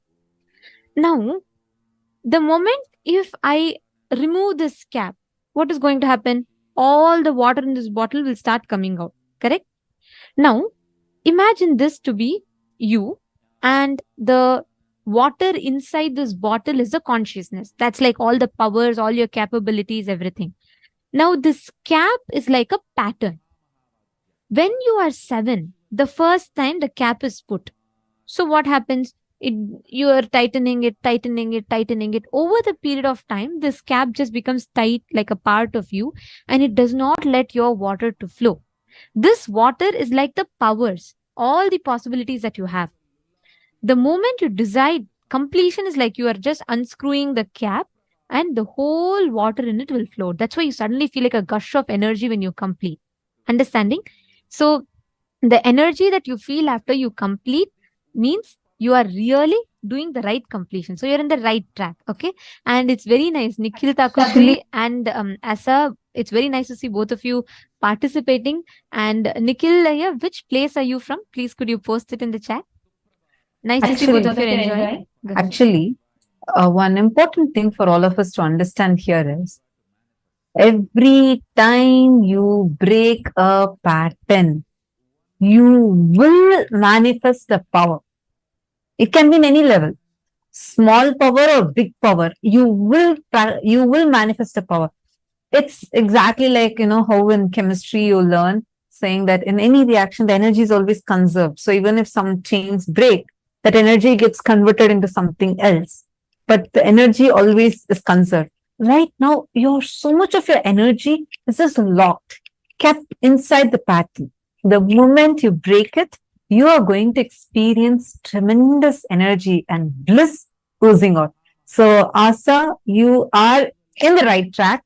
And every one of you, whenever you do this completion process, you'll be flooded with energy. See, why you need to do this completion next? I'll give you all another example for this, okay? Now, whenever let's say there's one incident where someone tells you something, someone comes to you and they use a very derogatory word against you and which hurts you deeply, okay? At that moment, your whole body goes through a certain emotion.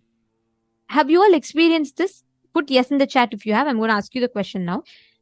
Have any one of you experienced this incident where you will feel like you really feel like you want to express your anger, your frustration, your pain, but you just decide to hold on, and you will actually experience physically whenever you're reacting, you will experience physically your body will go through a certain reaction.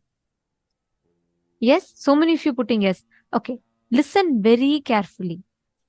Every time that reaction happens in your body, like right now, if I just want to yell at someone, okay, I'm not going to react that completely. I may even get like over this thing and I may shout 1 or 2 words, but I'm not react fully.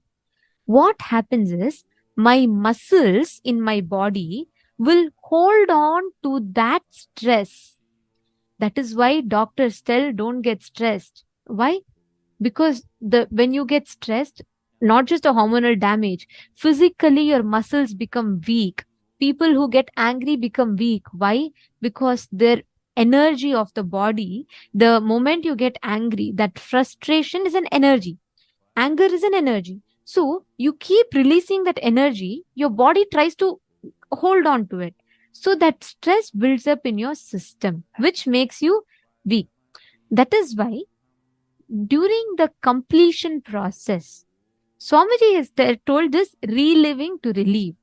I never understood it from this perspective until just some time back I watched a satsang recently and I clicked with it in a much more deeper level.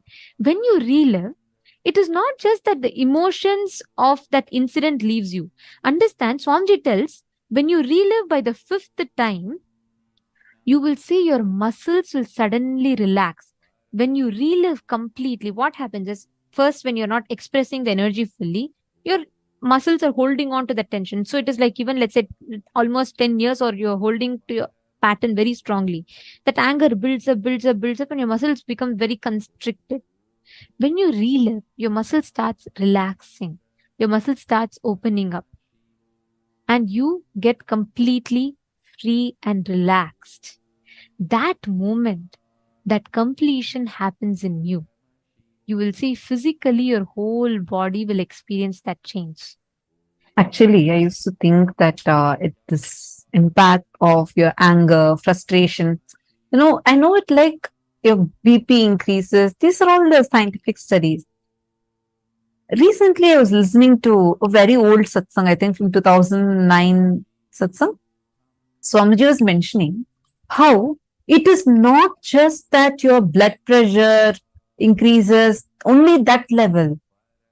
Your very chemistry of the blood changes. Understand? It means the very structure, in the molecular level, there is an impact each time you react in a certain manner. And every time you react, it's like you are strengthening. See, you can visualize it like there is a ground. Each time you react in a certain manner, you are digging it deeper, deeper, and deeper. So every time you react, you're making that dent deeper and deeper and deeper.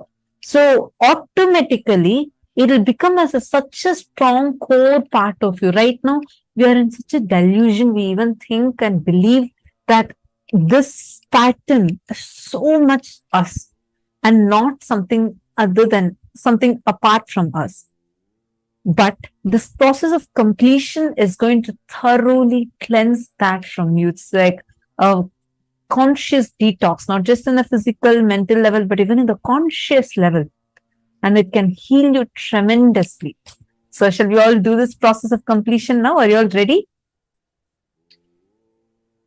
Wonderful. I request everyone to please come on camera. I see many of you who are participating, but I do not see all of you on camera. May I request everyone to please come and sit in front of the camera? See, now what we are going to do is this reliving and relieving is of utmost importance for this reason, because physically your body will release that energy. So, when you're saying you feel that sudden gush of energy in your system when you complete, understand your muscles are actually relaxing. Whenever you complete and you experience that gush of energy happening in you, understand actually at that moment you're really completing. That is why your body is giving that whole response. Understanding? Now, Nithyanandam, Ma Prithvi Prasad, nice to see you. Welcome back. Okay, so now what we're going to do is we're going to be doing this process of completion. I need one commitment from every one of you here. You are not going to get tired. You're not going to get bored. You're going to sit and authentically do this reliving. Can I request all of you to please put yes, you're committing. If you're committing, please put yes that you're committing in the chat. Because this requires your time. It requires your will persistence. It requires you to sit and actually do it. But when you do it, you're doing the best thing for you. So can I please request you all to put yes, whoever is committing. Wonderful.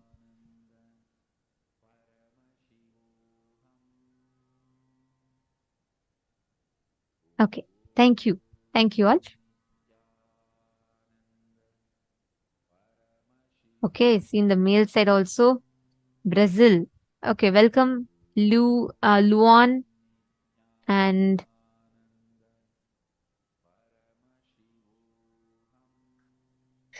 Nikhil Thakuraya. That's that yelling at the moon is incompletion. Now, if you do completion, you'll feel so much love. So when you go up and you see the stars, you'll feel so connected to it immensely. See, unfortunately, the movies, right? They teach us concepts about brooding over the incompletion. Today, world respects struggle. World respects suffering. Imagine if you go and tell, you don't know how much I struggled in my life. All my life, people have only been abusing me. People have only been, I've been going through so much of trauma. Nobody likes me. Everyone hates me. If you go and tell this, they will They'll put you just in a make a motivational documentary speaker and make a and documentary they'll of invite you on a it. podcast to go and speak this. It is understand your incompletions should not be given legitimacy too. If someone is telling you you are great because of your suffering, they are giving you legitimacy to the wrong thing. Do not ever fall for the trap. Today world is running behind this, and everyone becomes a motivational speaker if they say, oh, I have struggled in life. No, Swamiji tells you should never you should never give legitimacy to your struggles. You should give legitimacy to the powerfulness in you. Today, everyone who claims I am body shame becomes a motivational speaker. You cannot do that. Understand? As long as you are empowering, getting inspired by people's powerfulness, that's okay. You should never get inspired. You should never feel connected to people's powerlessness. That means you are entertaining their powerlessness and you are cherishing that same part in you. All right. So now, with this understanding, shall we all enter into the completion process? Ready? Now, listen carefully what we are going to be doing. Root pattern always gets created before the age of 7. After the age of 7, root pattern cannot be developed. So all the patterns that you have, the root pattern, the root incidents always definitely started from the age of 7.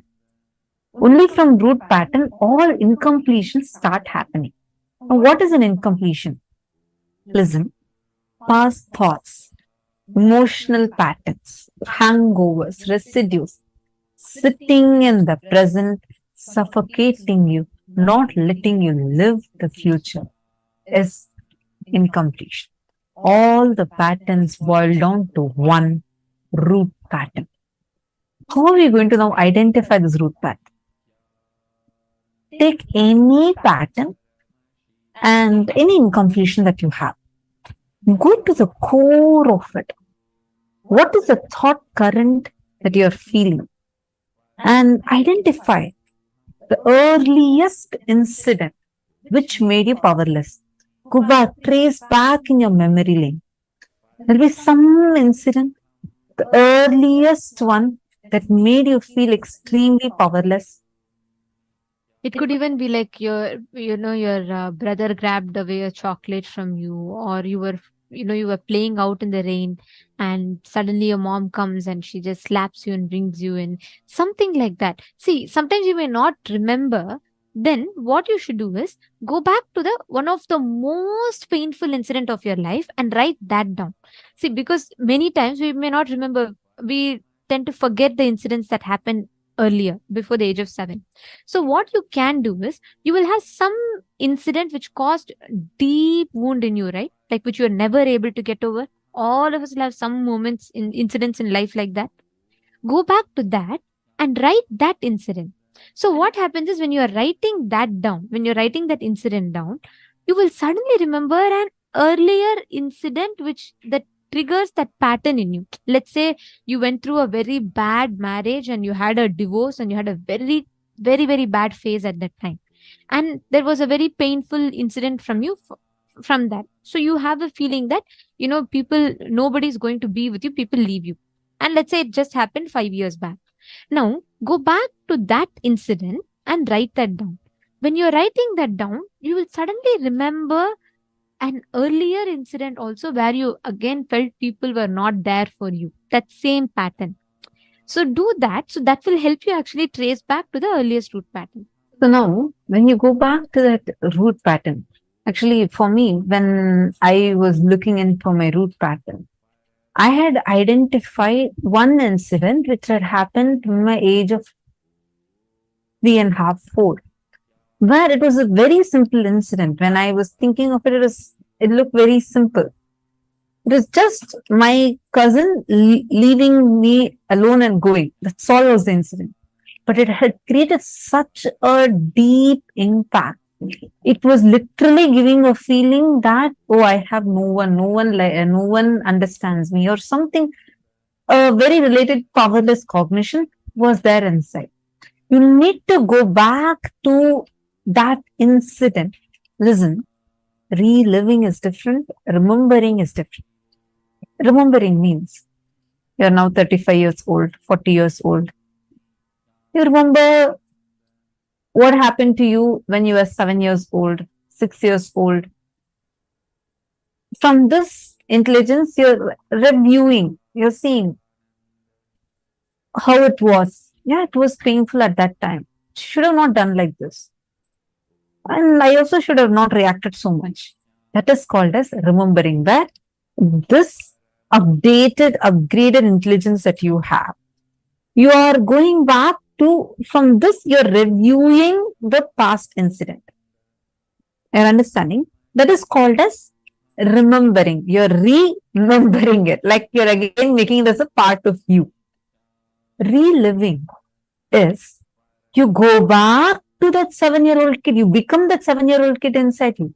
You get back to the exact same cognition, same intelligence, and going through the exact same incident, suffocation, crying, or whatnot. You're going through the same emotions. That is reliving. When you relive at least 5 times, when you relive, you'll be relieved from that. It suddenly feels that it just does not have that impact power over you anymore. So first, you're going to identify the earliest incident which made you powerless. What was your inner image? How you felt about you inside? And what was the outer image? How did you show yourself to others in that incident? What was the life image, the beliefs and that you carried about world, life? You're going to identify these 3 images and write down exactly what happened at that age. When you start writing, let's say you're identifying and writing for the age of 6, suddenly in between you'll get another incident that happened to you much earlier, probably at the age of 3. Then sit and write that down. You understanding? Anyone has any questions? Let's start with this. And we are going to now be showing you all the steps. Please start writing down.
Yes. Relive all the incidents.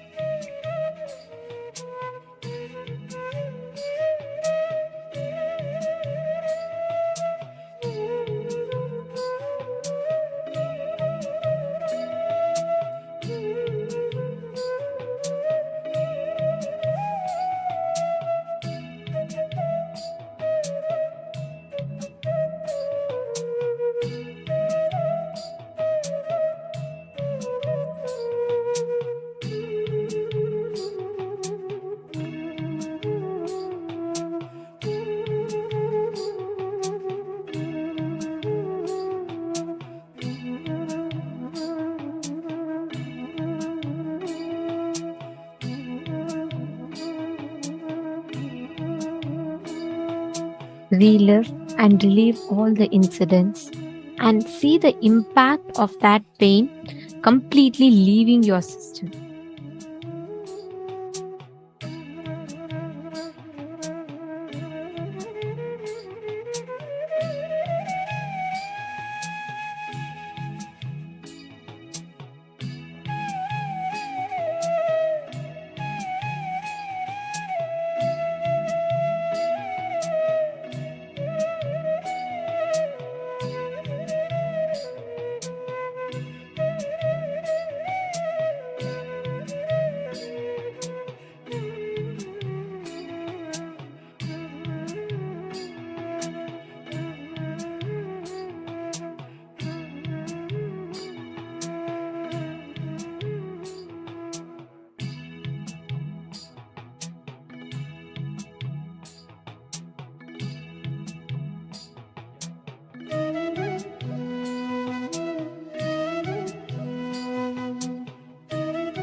Please relax.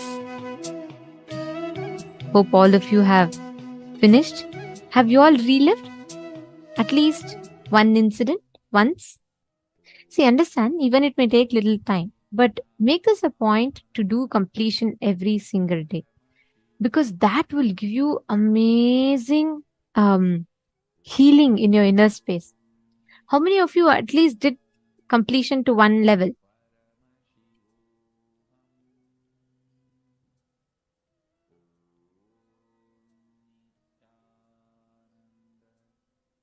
See, Ma Virupaksha, you're saying you don't remember a specific incident. You write down the cognitions to the exact thing that I explained some time back about, digging deeper from the incidents that you remember. Surely it'll open up.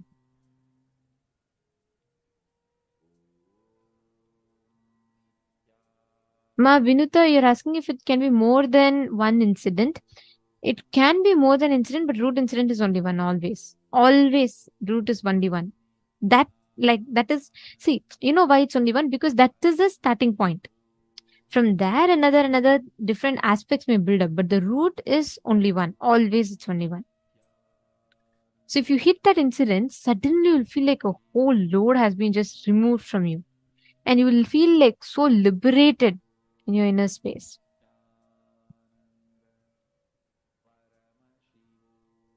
Okay, great. Now, we're all going to be entering into the power manifestation. Everardo Iyer saying, feel more aligned, spine felt warm. Very beautiful.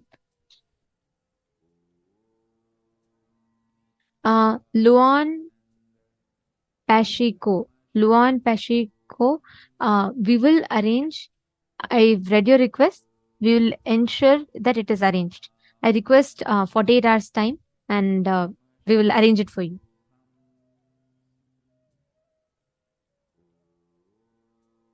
Okay, Geronimo Zaya, I understand. See, because there are so many incompletions we build, it will always take time, no problem.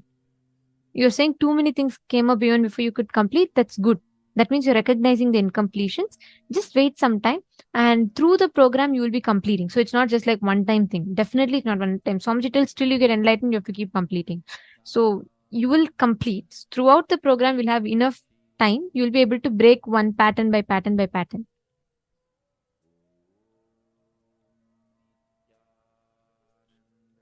See, Nikhilaya, you have identified one layer of the pattern. But when you are 7 years old, you'll definitely not know what it means to have what it means to be aggressive towards people. You'll not really know. So there'll be some much more deeper one, but you will have to take some time to identify that. It'll take time. Akash Rabe, you don't need to search. See, what you're all now trying to do is you're all trying to go back to an incident, trying to identify. It doesn't work that way. We all carry a certain incident which has had a deep, significant impact in our life. So once you start completing with that, what I would say is complete with the earliest incident. Okay. Like just happened 5 years ago or 3 years ago, something that impacted you a lot. Automatically that will lead you to older incident. From there, another to older incident. So there'll be different incidents like that. Understanding? Okay, perfect. Now, we're all going to be entering into the power manifestation session. Like I explained, remember the water bottle example? Every time you break a pattern, like it's like opening the cap. You're going to be continuously letting that water flow, which means the consciousness will start flowing through you. So, shall we all start manifesting powers now that all of you have completed? This is going to be a very fun round to manifest. So, basically, what all of you are going to be manifesting is the power of remote vision, which means you're going to be scanning and identifying what exactly is the object that I am having. Remote vision means, listen very carefully. Your third eye, like how you can see with your eyes open, you're able to see the place around you. Is it not? You can see your bedroom. You can see like right in front of you, there is bed, and then there is a window, and then there's a big cupboard here. Like that, you'll be able to see when you scan, correct? Sorry, when you see with your eyes open, normally you can see the things around you. The same thing with your eyes closed, any place that you want, you will be able to see. Listen very carefully. As long as you associate yourself to just the 6-foot form, as long as you associate yourself just to your body, you will only identify your capabilities within the periphery of what your body can do. The moment you start identifying, you are the consciousness. Consciousness is what? It is formless, it is all pervasive. It is everywhere, it exists everywhere. So you will be able to know everything happening all over the planet Earth, everywhere. You'll be able to identify it. Listen carefully. If an ant climbs on your leg, will you all realize it? Yes? Can you all put yes? If an ant climbs on your leg, do you need to do some meditation to find out if something is on your leg? You'll automatically sense it, correct? Yes. Why? It is not that, why are you able to identify when an ant climbs on your leg? Even if you're busy with something, you'll still feel like something is happening in my leg. Why? Because you feel you exist in the whole body, correct? You don't need to meditate for you to feel what is happening on your leg. You don't need to meditate on something. You just know something is happening on your leg. Because from your head to toe, you feel is yours. You feel you exist. In every pore of your body, you exist, correct? It is not like when you're using your hands, you forget your legs. No, it is not like that. You know something is happening in your leg, your awareness is there also. Why? Because you cognize you are the whole body. You experience yourself as the whole body. Now, instead of just limiting yourself to the body, if you cognize you're the whole universe, some storm happening in Philippines right now, you will be able to know. You will be able to experience it. Earthquake hitting Japan, you will be able to experience it. You will be able to feel it. Are you all catching it? There's a very beautiful incident from Swami Vivekananda's life. Once morning he gets up and he starts complaining he has very, very severe pain in his right shoulder. And then all disciples try to get some medicine to put. He says, no, no, nothing will help. There is something happening to, there's some calamities happening to the right side of a country that's towards the right side, in this side. So please send our sannyasis immediately to attend to that. Just a few hours later, they got a news that in Cuba an earthquake had hit and there's a severe this thing with that. And the Ramakrishna disciples went there to help. Incarnations are extremely sensitive because they will know what is happening anywhere. It is not difficult. Knowing what is happening everywhere, it's not at all a difficult thing. It is just a simple conscious decision you will be able to identify. It is the problem is right now all of you associate yourself as okay, I am Nikhil Thakuraya or I am Asa or I live in Brazil. So that's all is your identity. Understanding? You need to shift it from that to understanding that your consciousness, you exist the same intensity in Mumbai, in your house, in your body, with that same intensity you exist as the cosmos. It is just cognition. And it's okay. Right now, you may not be able to immediately experience it. It may not even be immediately possible logically for you. That's okay. But at least start declaring that as a consciousness. Okay? That now, all of you are going to be identifying one object that I am going to be holding here. Ready? It could be anything. Come on. And nobody's going to guess. Nobody's going to say, oh, what will she have? She's conducting a program. Maybe she'll have a table. She'll have this. She'll have that. She'll have Swamiji's deity. No guessing. It could be anything random. Ready? Shall we all start? Sit straight. All of you, close your eyes. Now you're going to visualize yourself as the vast etheric space. The Shastra Pramana tells, Vyomakaram swamatmanam dhyaye digbhiranavritam nirashraya chitish shakti swarupam darshaye tada, which means concentrate and cognize from the subtle to the subtlest constitutive principles yourself as the vast etheric space, the Vyomakara, without form.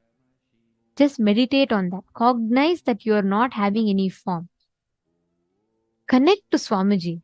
Intensely connect to Swamiji.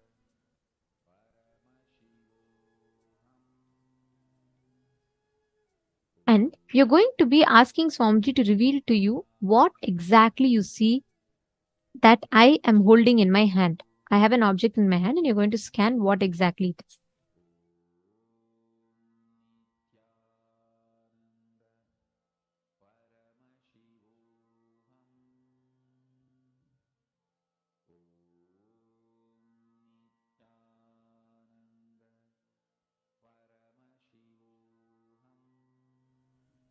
So I'm going to be having an object. I'm actually having an object in my hand. You're going to chant the Mahavakya. Visualize you're pervading everywhere. Like literally visualize that you are everywhere. Just ask Swamiji to show you, Swamiji, exactly what is Ma Nithyananda holding in her hand. See, sometimes you may hear it as words or sometimes it'll just pop up as pictures to you. That's okay. But start with describing whatever comes. Come on, Ma Sanghavasini. See, Ma Sanghavasini, you're asking how will you know if an incident is a root incident? The moment you complete it, Ma, see, you will really feel like you've hit the bottom. It will be an experience. You'll feel like, oh my God, this is what it is. The strong impact of it, you will realize.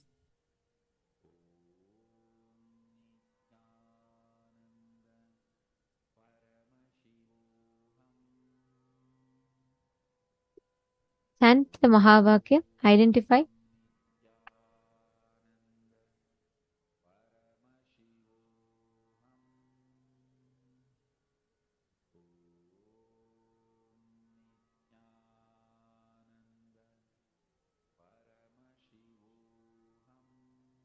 What exactly is object? Let's connect to Swamiji.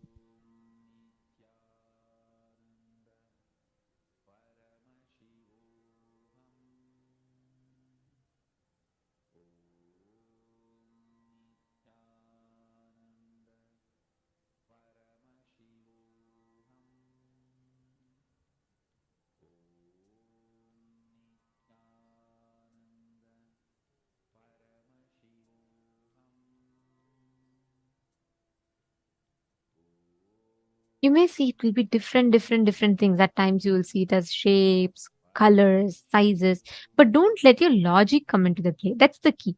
Means you should not think that, oh, okay, this is what it is, this is all I can see. Intensely connect and see, ask Swamiji to show what exactly is object. Whatever is coming, you can keep typing and posting in the chat. As in when you see, just post it in the chat.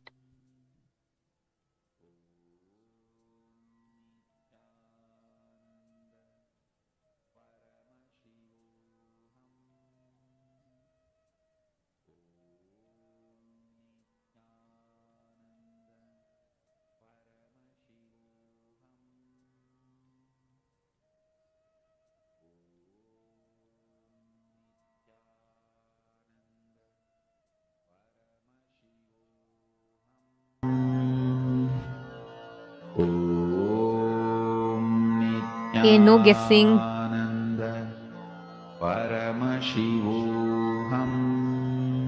Describe the shape. Jessica Martin, no problem. See, it's not about right for now. First start seeing. First start cognizing as yourself as that vast etheric space and start seeing.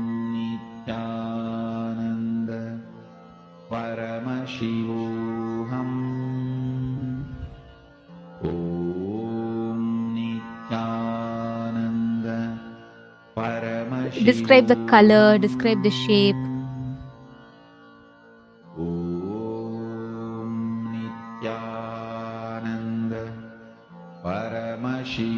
Akash Ravi, you should not ask me. You should scan and tell. You're asking if it's a Trishud. You should scan and tell.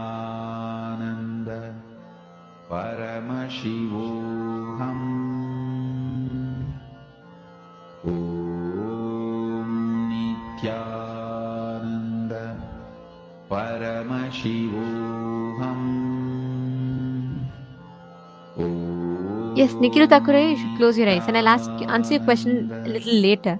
Right now we can all manifest intensely.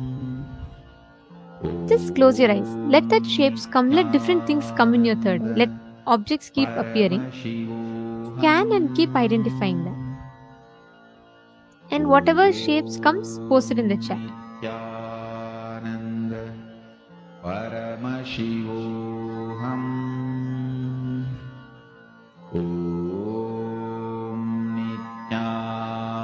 Vivek Raghunataya, I'm noticing that you are sincerely listening to the session from very long time.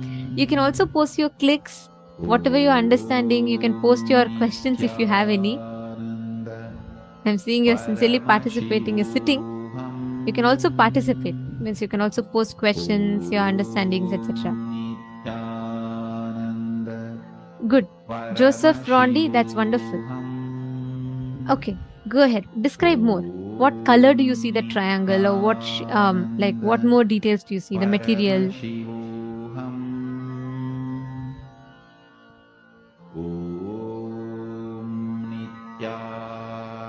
Okay. Since many of you have posted, I'm going to be sharing the answer with you all right now. Okay. Great. See, if it is not right, it is okay. It doesn't matter. First thing, go on again and again, continuously chanting Mahavakya and do the technique, the process. Okay. So the exact object that I was holding for all of you is a clip, a black color. And Ma Vinuta, you were spot on. Vinuta Nagaraj. The first color you said was black. Even Ma Prithvi saw the color black.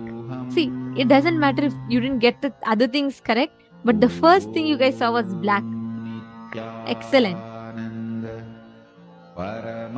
Wow. Ma Virupaksha, you said a little dark object as big as the hand and black. So this is a little dark object and as big as my hand and it is black. That's right. Wow. Excellent.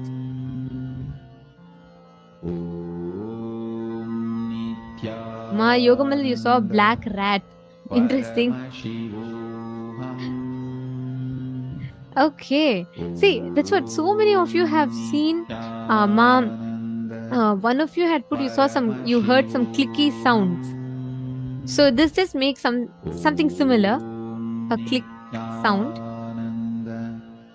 Do you all see, when you start manifesting, you may start with first just going on describing the broader details and so on. But once you start manifesting this, you will start having a breakthrough in the way it manifests for you. The way it starts expressing through you will be very different. Okay, very nice to see all of you participating. That's wonderful. Now we are going to be entering into a very, very important session. Today is all about breaking free from pain. We are going to now be understanding what is pain, what are the 5 types of pain that we go through in life. Swamiji is going to be revealing that. So let us listen to the revelation. It's a very, very beautiful session. We are going to be learning about pain and how you can water pain. So firstly, what is pain? What are the types of pain? And how do we get rid of pain in life?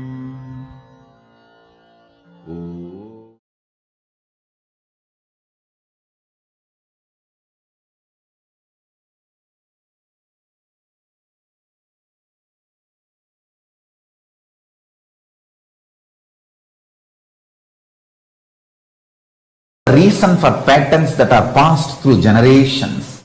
What is the best way to get out of this? First thing, the fundamentally human being learns the basis of their identity.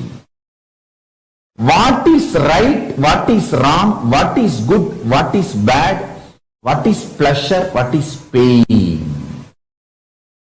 From your past generations, from your parents, family, people around you who taught you. I still remember very clearly one incident. Let me tell you. It really happened.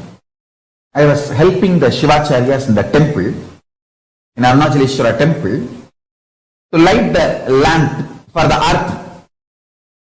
So once the Shivacharyas, they do 2 puja, means the puja is done inside Garbha Mandir and then in Ardha Mandapa. Till the level of Ardha Mandapa, anybody can go and help them and light diyas and give them during the puja, arti. In those days, temple did not have so many staff. And even the staff were there, not only understaffed, they were to run around to all the different sannidhis, shrines. So we are small kids who volunteer. We also go and help here and there, and it's a big blessing and it's such a joy to volunteer and do puja to Arunachaleshwara. After the puja, they will give the vibhuti first to us, so that's a big pride. Of course, never to forget a very good share of Nivedyam, Prasadam, food, graced by Paramashivam himself. So, we always run and do volunteering. And once when I was volunteering, the camphor fell on my finger mixed with oil, burning, fell on my finger and got burnt.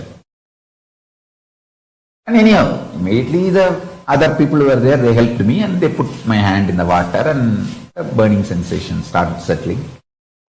Then I ran to Arunagiri Yogeshwara. Those days I used to be having darshan of Arunagiri Yogeshwara regularly, physically. I ran to him and said, like this it happened. And he just held that finger and said, Kana, நெருப்பு சுடுங்கிறது தப்பு பாடமப்பா, பாடத்தால் தான் சுடுதே தவிர இருப்பினால் சுடலப்பா. He was telling me, the fire burns, fire hurts, is because the lesson we learned that fire will burn, not by the existence fire will burn. Of course, don't try in your home. Just listen to the whole story.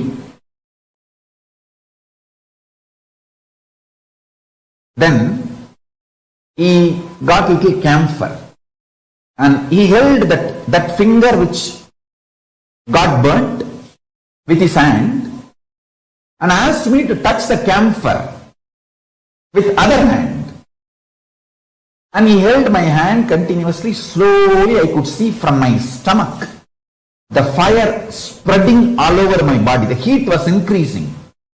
But it was such pleasure, intense, pleasant experience and pleasure from inside. And it went, the temperature went to the extreme. The camphor which was touched by my other hand just lit up. To that level, my body temperature has gone up, but no pain, no suffering. It was pure pleasure.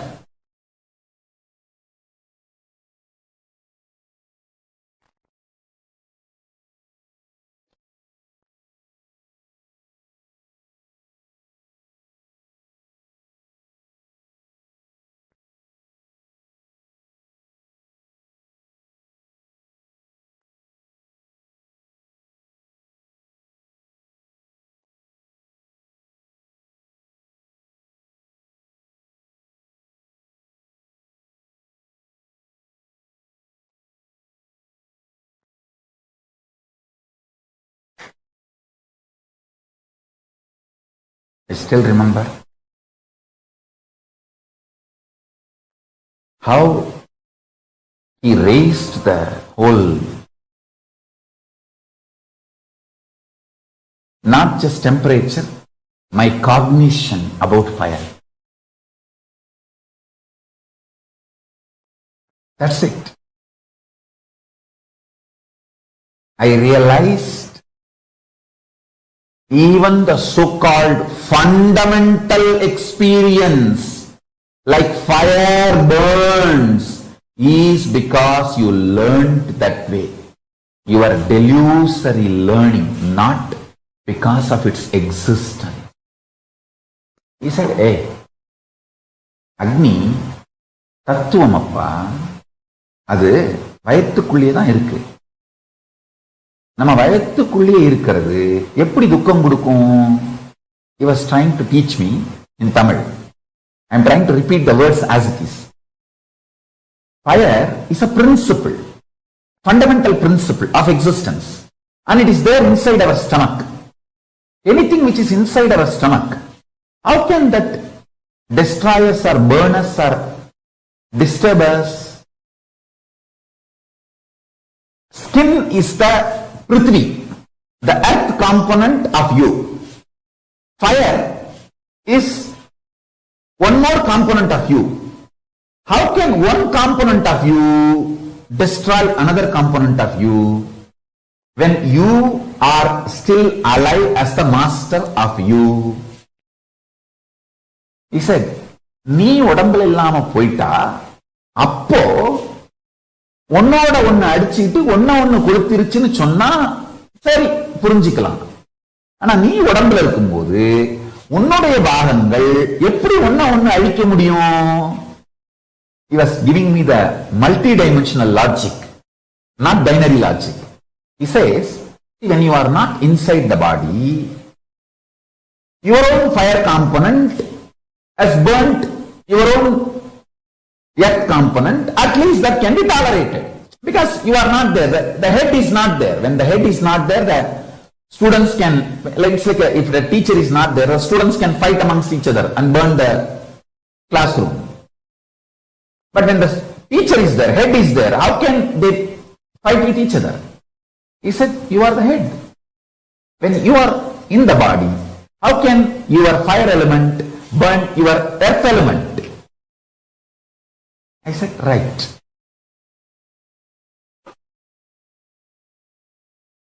Correct, Swami.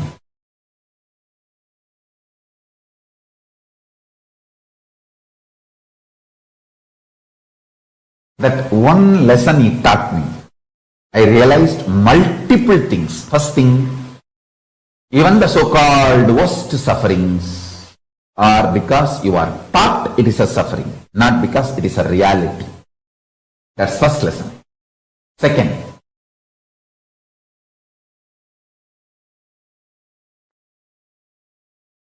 the hydrophobic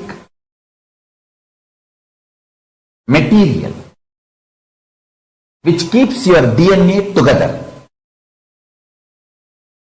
that hydrophobic material is filled with sound.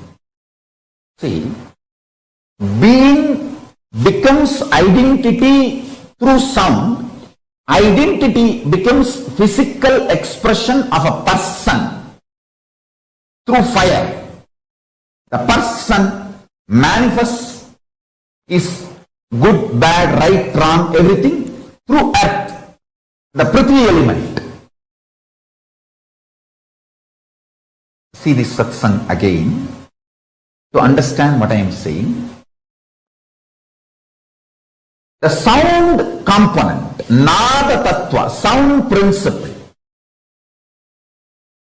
keeps consciousness and matter together, means that is the first intervention into the hydrophobic component which keeps DNAs together, DNA's spare parts together.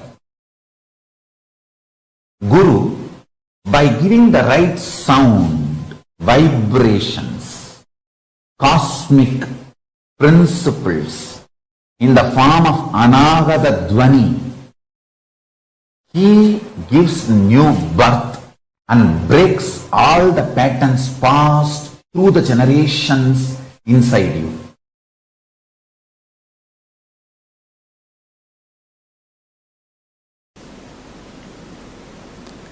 If you think your lifespan, your existence is much more, then the idea of your pleasures will become different. The ideas about your pleasure will become different. Understand? If you think you are going to be having births and deaths, that's the truth. Till you are enlightened, the births and deaths is going to be your life cycle.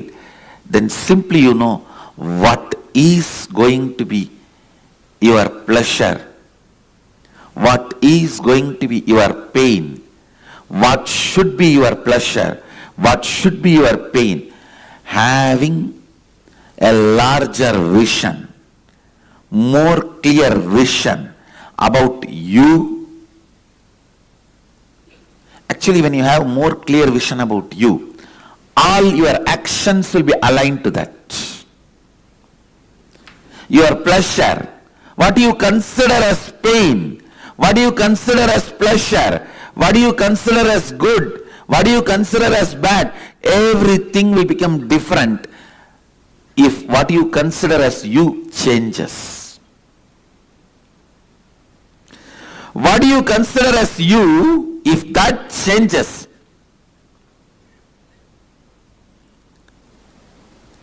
if you start understanding what you consider as you is little more than the immediate life you are observing. A common man looks at only the 20-25 years he is supposed to live healthily with all the so-called pleasure. By the time 25, he will have little money and freedom to do what he wants. And by the time he is 50, over, everything. So this 25 years only you consider as life. That's, if you consider only this 25 years as you and plan, that is what I call very, very short vision. Then all your strategies about you, life, everything will be vinasamcha, means destructible, based on destructible.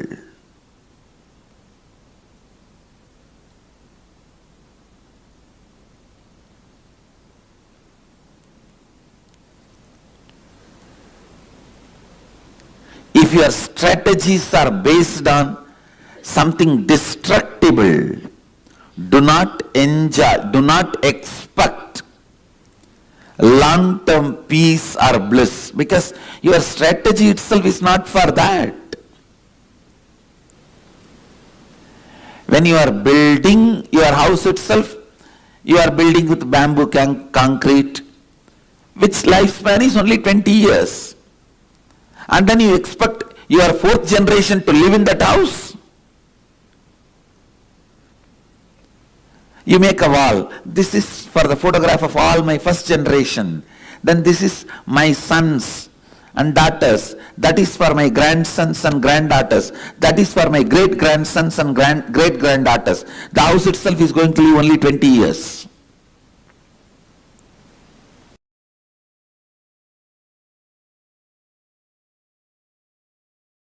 See, before even the individual delusion, Maya, manifesting in me and going after my personal ideas about good, bad, what society teaches us as pleasure, pain, greed, lust, sex, pleasure, or comfort, luxury, whatever an individual goes through, before any of those patterns and artists developing in my system, my gurus made me realize I am expression of Paramashiva. I am manifestation of the principle, not individual. Understand? I am not individual. I am manifestation of principle.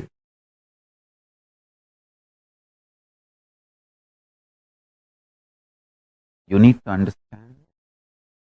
I am a manifestation of principle. Tattva, not an individual. Before even any identity or desires, fears of individual developing in my system, my gurus made me realize I am a principle, tattva.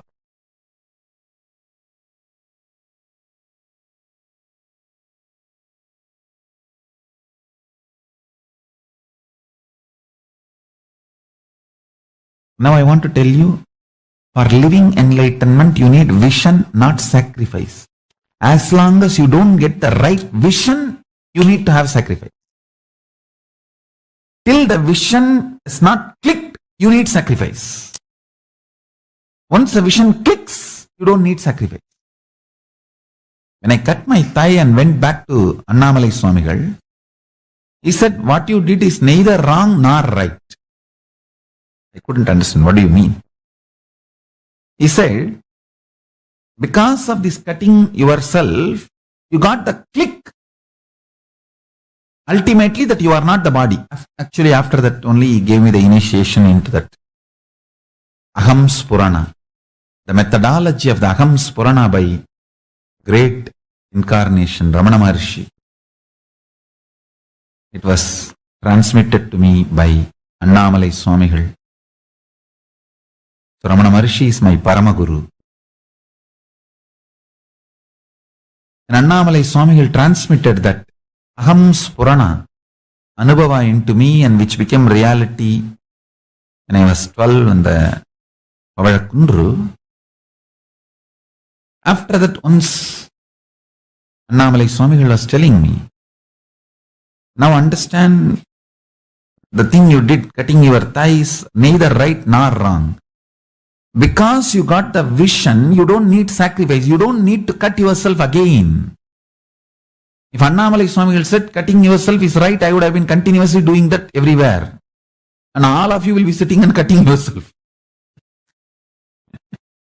It is not right. Same way, it is not wrong. You need certain kind of a ferociousness to do sacrifice till the vision clicks. That kind of a ferociousness is required for the vision to click.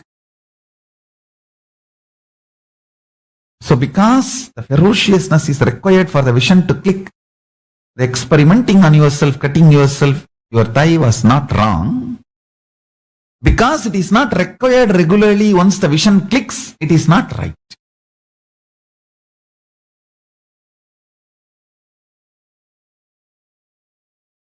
Understand it properly. Sacrifice is required only till the vision clicks. Once the vision clicks, you don't need sacrifice. Because living enlightenment does not need sacrifice. It only needs the vision clicking in you.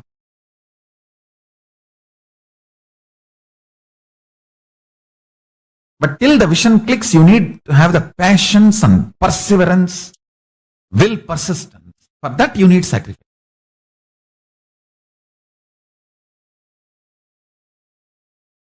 Shivanyana anubhuti, Shivanyana anubhava, Paramashivanyana anubhuti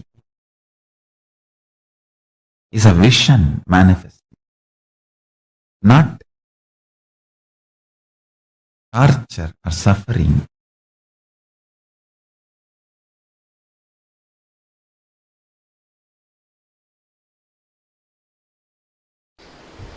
The sacred truth of the source of seeking, please understand. Your very biomemory vibrates. Your very biomemory actively functions only with some of the basic questions about life.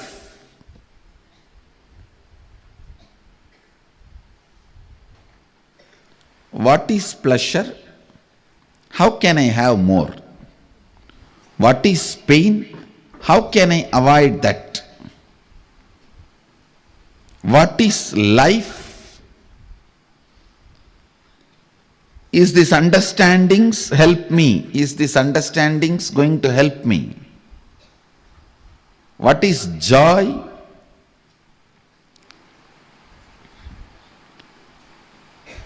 All these basic truths,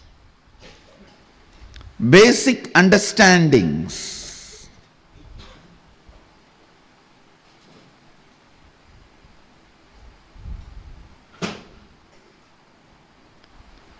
how can I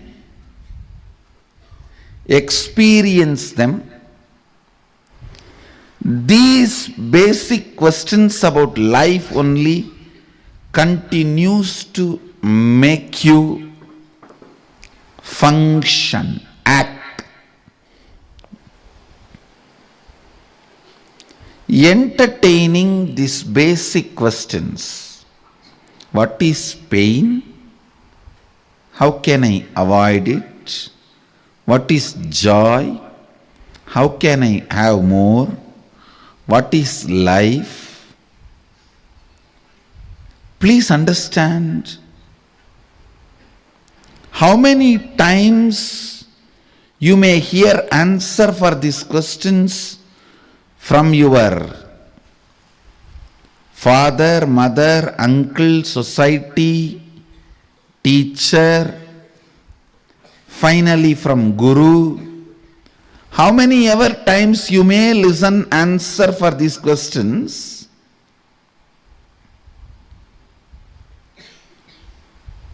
Listening to better and better answers for these questions and clicking with them is maturity. Listening your own answer and experiencing once for all is enlightenment. Understand? It's nothing but basic questions. What is life? What is death? Why suffering? Why pain? What is bliss? What is joy? How can I have more joy? How can I have less pain? What is it that is living inside me? What is it that changes inside me? What is it that does not change inside me? What is it that is making me move? What is it that is making me tired? What makes me exciting? What makes me feel bored? For these basic questions, if you have better and better answer and click with the better answers, that is called maturity. Naturally, the answer your friend gives when you are 5-year-old will be different. Your mother gives when you are 6-year-old will be different. When your father gives when you are 14 will be different. Finally, when you reach your guru, the answer he gives will be different. So clicking with better and better answers is maturity. Ultimately, clicking with your own answer, experience, and the question disappearing once for all is enlightenment. That is enlightenment.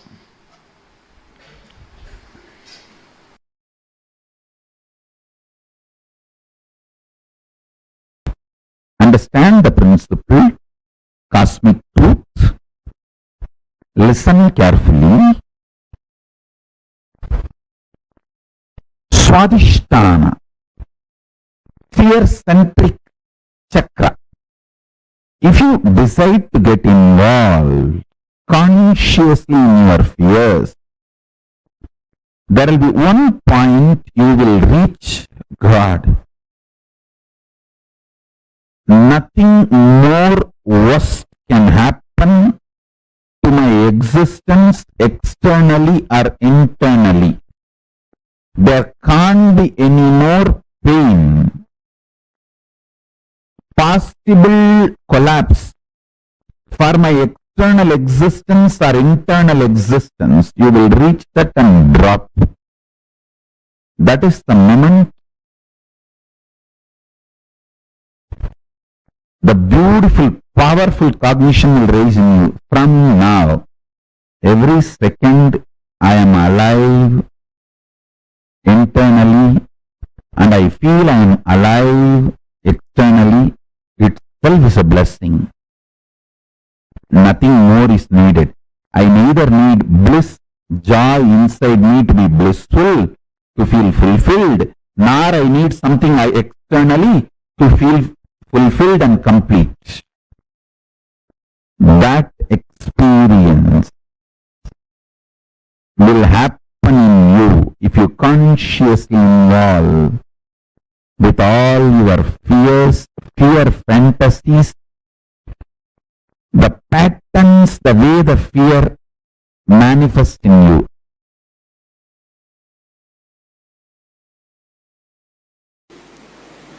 Overpowering you. This layer, the mental layer, Manomaya Kosha, strong thought currents overpowering you, is the biggest incompletion stored in Manomaya Kosha, the mental layer. Please listen. In the mental layer, the powerful, strongest incompletion recorded, strongest incompletion stored is thought currents overpowering you, making you powerless.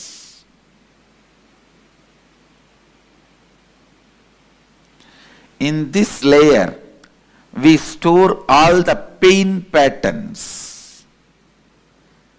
We store all the pain patterns. Physical pain, mental pain, emotional pain, spiritual pain. All the pains are reduced to mental pain and recorded in your being. Please understand, physical pain also, when it is recorded in your mind, it becomes only mental pain. It is the mental pain about physical pain, that's all.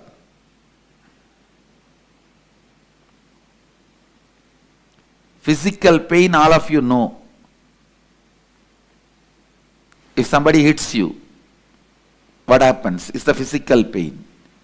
Mental pain is, if you are not respected somewhere the way you expect to be respected.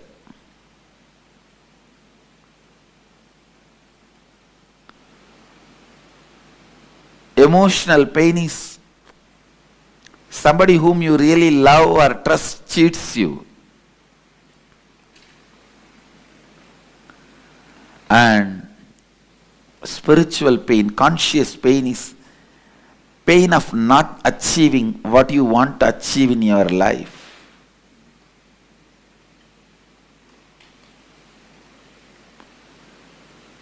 Listen,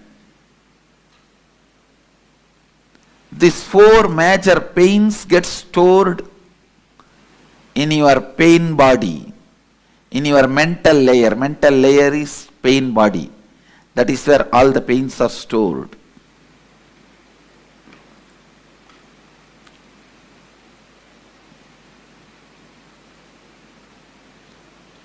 I'll lead you into a very powerful process to get you out of this mess you created for yourself.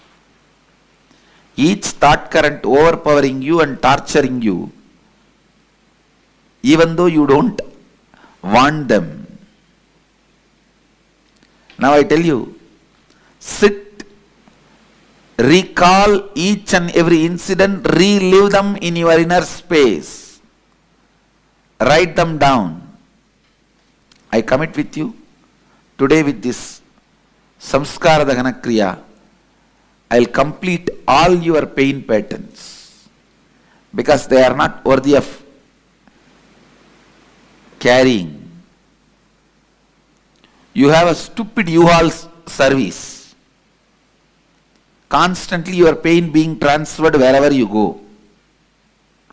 This U-Haul service does its job even if you don't call them. That's the problem.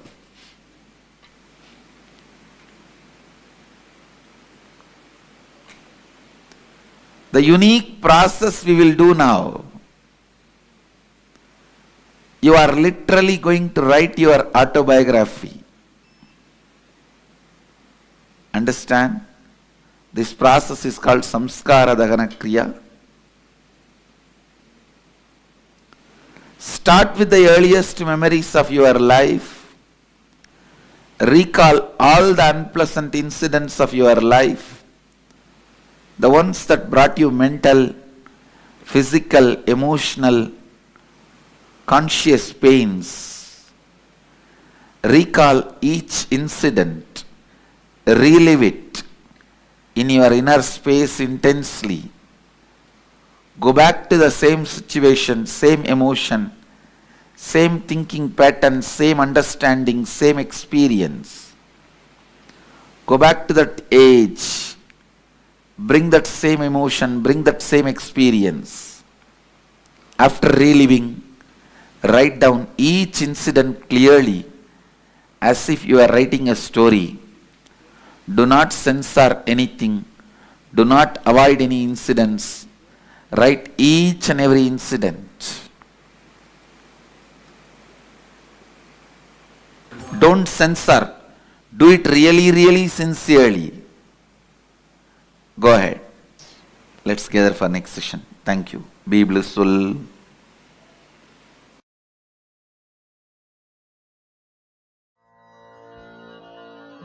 with this one spiritual powerful cognition, chant this Mahavagya. Om Nithyananda Paramashivoham. Om Nithyananda Paramashivoham.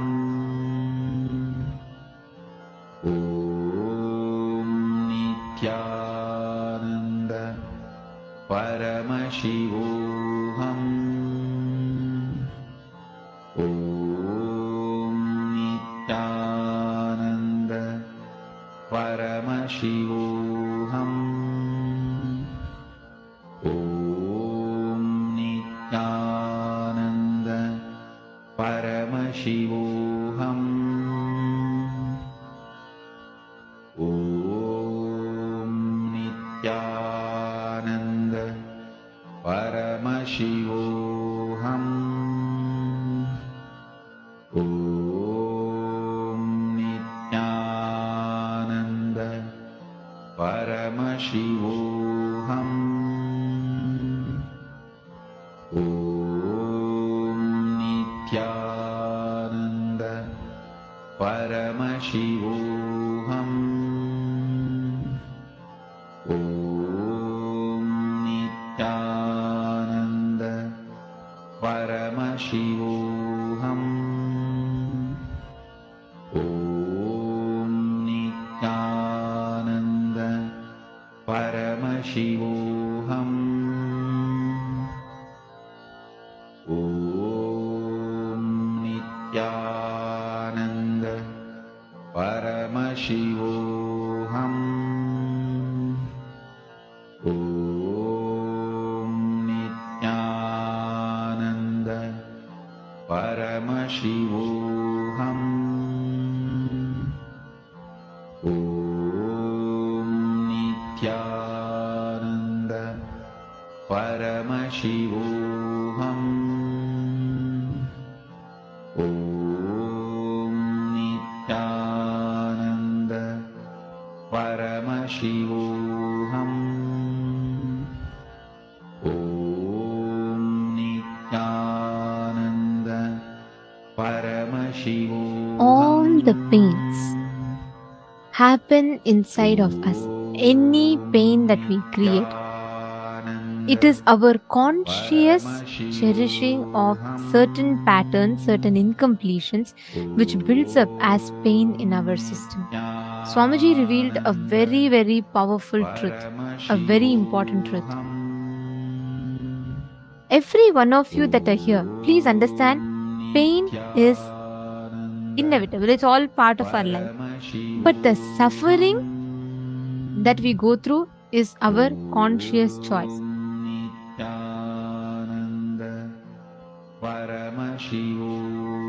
Now, please understand, listen very carefully. All the pain that is created in our life, all the pains that we experience, that we go through in our lives, are created by the constant being, you turning a blind eye towards your blind spots. Swamiji revealed right now, right, in this session, Swamiji revealed a very beautiful truth. Swamiji said, the intensity of the pain in multiple different incidents is based on how you cognize it, how you term it. And Swamiji had explained about the types of pain as well. Swamiji revealed to us about what are the different types of pain. It is very important that we understand this, because just this one right understanding about pain will change the perspective which you have about pain and how you attend to that pain in your life. So now we are going to be doing a very beautiful exercise to overcome pain. Swamiji himself gave the exercise towards the last part of the session, but now we are going to be doing it. See, all the so-called worst sufferings is because you are taught it is a suffering. The beautiful incident that Swamiji shared, how when that camphor and oil fell on Swamiji's hand, that same thing, when it is taught as painful, because society conditions you to constantly cognize it as pain, your body believes it as pain. There's a very beautiful incident from Swamiji's life. I always love to share this. Swamiji tells during Parivrajaka, right? Swamiji did 9 years of spiritual wandering called Parivrajaka. Means Swamiji was just 17. Swamiji left his house. Swamiji wandered the length and breadth of India, and Swamiji was in his Parivrajaka Yatra. Now, at that time, Swamiji went to one village in Madhya Pradesh, which is in India. And Swamiji said one day he was meditating there in the village. Swamiji used to go travel place by place by place in different places. And Swamiji used to meditate there. Now, one day what happened was when Swamiji was meditating, Swamiji saw that particular village, one pregnant woman, she was carrying, and she walks into a hut. 5 minutes, just in less than 5 minutes or so, she comes out with a baby in her hand. No pain, no crying, no shouting, no noises, nothing. It was absolutely peaceful. She was smiling. She had no tiredness in her face. Nothing. It was just like as if she just went to the room and changed her dress and came back. Swamiji was shocked. Swamiji said he was very surprised and shocked to see this. And anyways, since Swamiji didn't know their language, Swamiji didn't ask immediately, and Swamiji is continuing to meditate. Another few days, exactly another incident like this happened, where again another pregnant woman, she walked into the room, that hut. Okay, she goes into that hut and she comes out with a baby in her hand. Again, no shouting, no screaming, no tears, no pain, no tiredness. She was so calm and so smiling and so blissful. Now Swamiji said, like, he decided to find out how it is happening. So Swamiji said Swamiji went to the village priest. And Swamiji wanted to find out like how this works. Swamiji said, Swamiji went up to the village priest and asked, I see that, pregnant women are going and there's no delivery pain, there's no labor pain, and they're walking out like this. Then the priest was shocked, even more shocked than Swamiji. He said, pain? What pain? There is absolutely no pain, because from young age, we are all taught that, delivering a child is the most joyful thing to do. So they consider it as a joy. And also to add to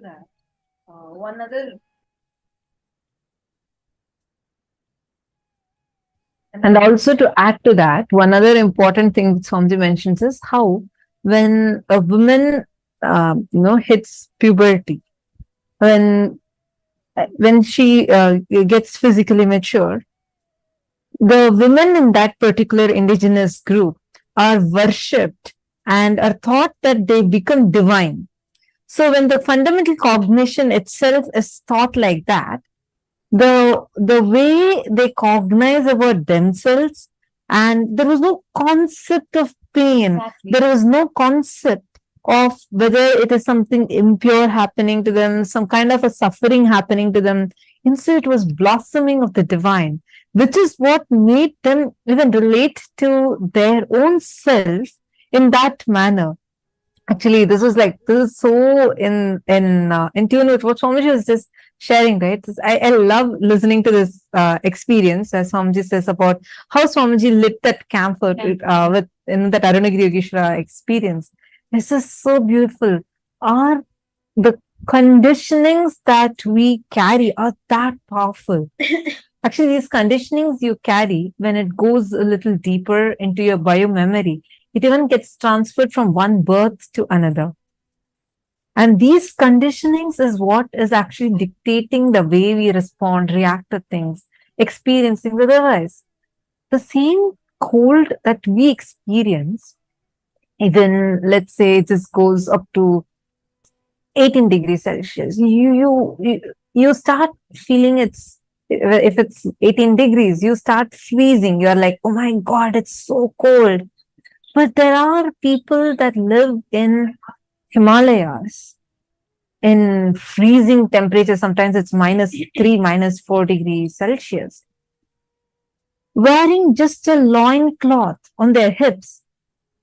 There are rishis, yogis, who just wear a loincloth and nothing to cover their body, sit on the ice and meditate.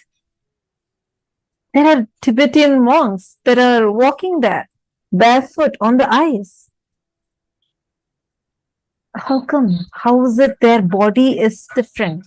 Understand, it is because the cognitions, the conditionings are deconditioned, and the very way they cognize about themselves completely change. Which is why even the way the body interacts with nature changes. Which is the same reason why we experience pain. It's actually a brainwashing that is done to us, a conditioning that is done to us. You do have the power to overcome it just by using. This is what my guru has declared. Pain and suffering is a lie. Just using that one cognition, you do have the power to walk out of any pain, any suffering. You have that power. Because this is the power that Swamiji has bestowed you with. This is the power that Swamiji has blessed you with. See, understand, all the pain and suffering, we are cognizing something is a suffering because we are taught that way. You believe it is a suffering. When someone calls you, okay, if I call you a dolphin, will you feel offended? No, you will not feel offended. If I call you a buffalo, will you feel offended? Yes, you will feel offended. Why? Why does certain word cause a pain in you while some does not? If I call you intelligent, you will feel proud. If I call you not interesting, you will feel offended. Why? We are trained that way. We are taught that way. Society conditions us from your young age because you are taught that this is pain, this is suffering. All the worst sufferings, it is all a lie because you are taught it is a suffering. That is why you cognize it as a suffering.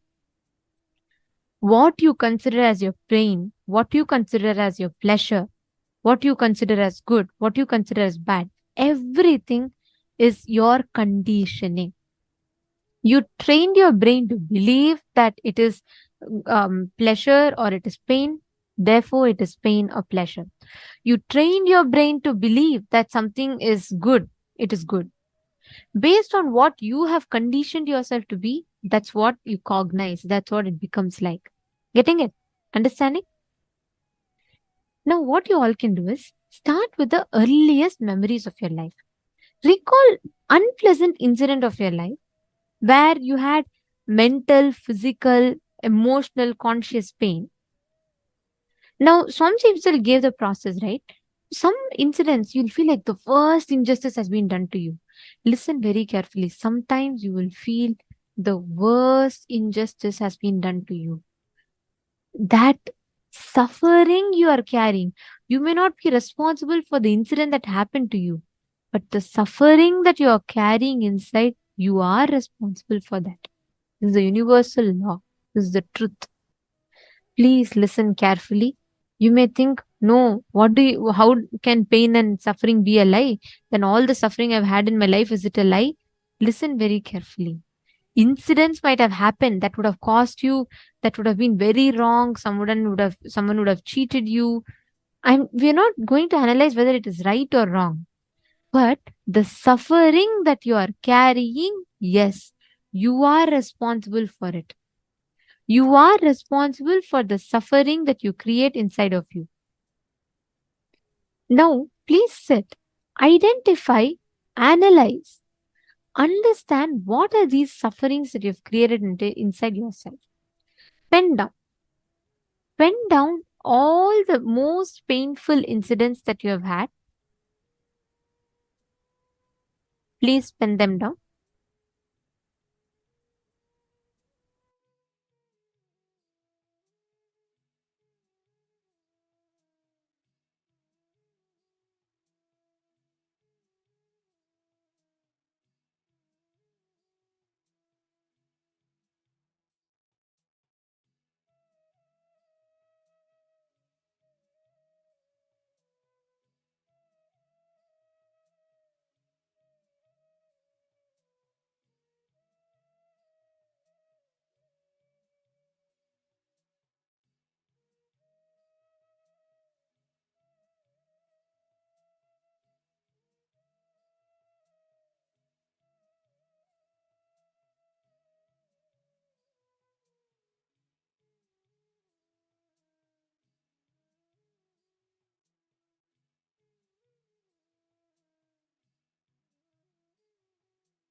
Hope all of you have written down and started reliving.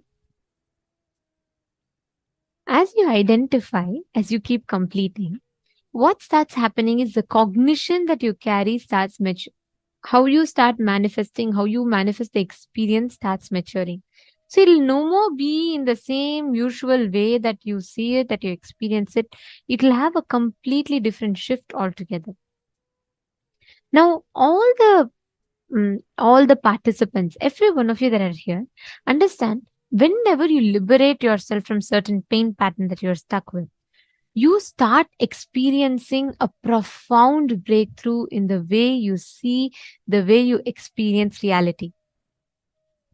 Now, with that being said, we're going to be entering into the power manifestation where you all can actually scan, you all can actually see through the third eye and identify how a particular place is just through your conscious will. In the last round, you all scanned an object that I was having. Now, you're going to be going to the next level. And Nikhil Thakuraya, don't worry. She will, as you start manifesting powers, your wife will start having that breakthrough.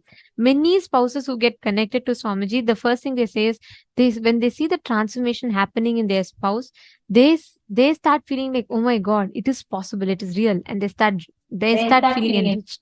And this will also help. Actually, we have a day where Swamiji, we will learn on relationships. I highly recommend that just try getting your wife, like talk to her, probably just ask her to come and sit with you. Talk to her and get her to sit. That day would be the best for your relationships. You learn a lot about you, your relationship, how you can have the best relationship. And that day we also have a special initiation where Swamiji will bless couples who want to conceive a child. Swamiji will bless them with apple initiation, like where you're blessed with, you get an apple, you get it energized by Swamiji, and you'll give birth to an enlightened child. So I highly recommend that you attend even that day along with your wife. We will let you know the exact date. That way you can get your wife also to come and attend along with you. Try talking to her and just see how, just work with her, like to enrich her, and you would know better to talk into her listening, and it'll really, really help you for having an amazing relationship with her. Okay, there's a very interesting question from Fabio Bruno here. He's saying, I have a doubt. Swamiji explained that if one person robs another person and the person who was robbed is not disturbed about that incident, the person who stole does not receive karma. Correct. Swamiji did say that. Based on this, I would like to understand how we come to the space of Kala Bhairava, where where everything that is bad for us simply comes back to the person, and everything that is good, that same good comes back to the person. If we are in a space where we cannot be harmed, how will people who do bad things to us get punished for their harm? Okay. See, there's a two-level thing. One is, by law, what they give to you, the space that they give to life will reflect back to them. Okay. When you get affected, they get the karma. Yes, Swamiji had told that. Listen very carefully. The very fact that you feel, oh, if I am complete, then they will not get the justice, actually shows you're getting affected by it. If the agenda here, see, there are two different things. If your goal here is to make that person realize, when you are in the space of completion, only you can make them realize. If your space is just to give them back what they gave, then if you get harmed, they will get it back. So many enlightened masters have brought the greatest of transformation in people, not by giving back harm, but by blessing them. There's a very beautiful incident that happens in Buddha's life. Once he's sitting and giving satsang. And a man who's very disrespectful, who doesn't believe all this, he comes and looks at Buddha and he starts yelling. he starts yelling at Buddha and he says, what kind of a master are you? Why should we believe you? You teach suffering is true and all that. Why should we believe you? And next to Buddha, Buddha's disciple Ananda is sitting, and he gets so annoyed the moment he sees this man shouting at his master. And I mean, everyone is there and he gets so annoyed. So he's like, he just gets up. Buddha says, no, sit. Buddha looks at him and keeps smiling. The man now gets irritated too much. He says, I'm telling you so much, you're not even reacting, you're smiling. And he even spits at Buddha. Now Ananda immediately jumps up and he's about to go and harm the person. Buddha says, no, sit. And Ananda just keeps quiet. And the person, after some time, he goes back. Then Ananda says, Master, how is it right? He's doing something that's so wrong. And if I don't react to it, how is it right? Buddha beautifully explains to him, if you react to him, there is no difference between you and him, because even he is in the space of anger as you. And you are also falling to the space of anger as him. So what is the difference? So Buddha said, only when you don't react, you can actually help him. Now, after some time, Ananda doesn't really understand the whole thing, but he just listens to what Buddha says. After some time, this man comes back. He just falls at the feet of Buddha and he starts crying. He tells, even when I did so many things out of my anger, you still didn't respond. You didn't react. That love, that smile that you really smiled with and you gave blessed. After actually the man spits at Buddha, Buddha blesses him that let the suffering that you are in, which makes you get so irritated with me, let that be liberated from you. The man falls at Buddha's feet and he says, my whole inner space has melted and my whole anger has dissolved. I cannot feel any more angry towards a being like you, like that. And he apologizes to Buddha. Understand, many times you not reacting to the situation from incompletion makes that situation more complete. It is not about whether it is what type of situation it is. It is not about that. It is not about anything to do with outside. It is to do with inside of you. So listen very carefully. Constantly come back again and again and again to the space of completion. You will see, whenever you let life deal with it, life will serve the justice. So many people do wrong to Swamiji. Have you ever seen Swamiji get affected by it? No. Does that mean that they're all not getting back what they've given to life? They are. The law of life is what you give to life, life has to give back to you. Understand, what you're getting mixed up is two different things. Karma is the thought current. If their thought current is to harm, what thought current they give, they have to get it back. That's the law of life. Whether you get harmed about it or not is different. When you don't get harmed by it, the completion that you can bring them will be much more deeper. See, when you react, what you're doing, you're also reacting. You're only adding more. If I put ghee into the fire, I can't put the fire off. I can only increase the fire. Whenever you react, you're only increasing the incompletion and you're falling into the karma chakra.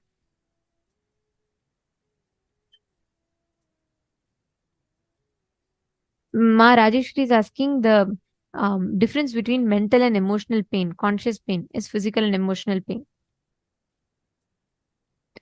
Oh, Ma Vinuta Nagaraj, I'll just quickly answer your thing, Ma. See, relax. Don't get stressed about it, because many times when the patterns come out, because you would have never really attended to the situations completely.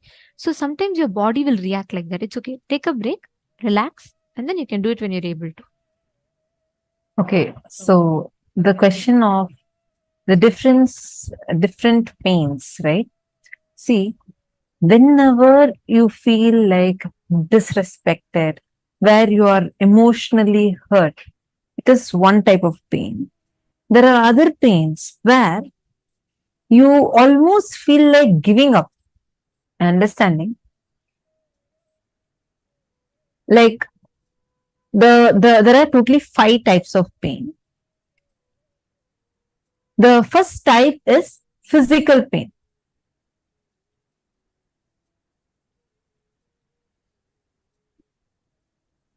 The physical pain is where you physically experience the pain, like anything to do with a small headache to, like really body is paining a lot, like in all levels, that is physical pain. Next is mental pain, where whether if someone is disrespecting you, insulting you, all of these go under mental pain. Emotional pain is much more deeper, understanding, ma? Where deep inside of you, you feel like there is no one for me. I don't have anyone. Like it hits a lot more deeper. It is to do with your emotions. That is called as emotional pain. Are you understanding?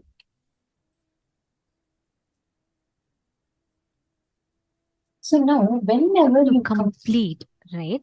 All these layer by layer by layer, you can remove the impact. Understanding? Okay. Now, let us all enter into the power manifestation session where you're going to actually be applying this powerful cognition. Unclutch from that pain and suffering that you create inside of you. You will see the kind of a shift, the impact that you bring in your inner space. Okay. Shall we start? Okay. So now in this round, we're going to do it a little different. We are going to be manifesting the ability to view the details of any particular house. So basically, I'll be projecting a photo of an house. You're all going to scan and identify that. So joining with us for this is Manitya Brahma Yogananda and Manitya Devasmarananda. And they will be the acharyas who will be guiding us in manifesting this power. So let us enter into the power manifestation now.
Nithyananda,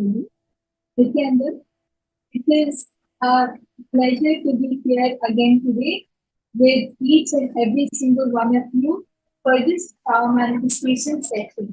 My name is Brahmyoga, and today we will be your acharyas for this power manifestation session. So before we start the power manifestation, I would like to know how was the internalization exercise which all of you have done today? Did it give you a breakthrough? Was it simple to understand? Were you able to complete with the cognition of pain? Did you feel light after doing it? What are the different clicks which you have gotten? I would like everyone to just take 2 minutes and post in the chat what is your powerful cognition which clicked with you from this session.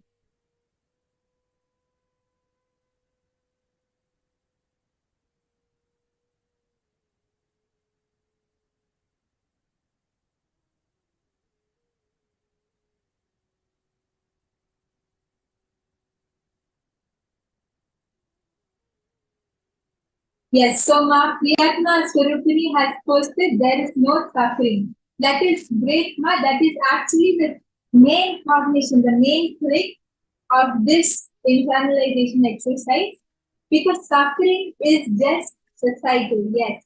It is our decision. That is correct. I request everyone else also to post. You'll see that when you post your cognitions, when you write them down, when you type them out, at that time, it will help you in manifesting powers. It will help in the power manifestation session because you become conscious of the cognition which is there inside of you.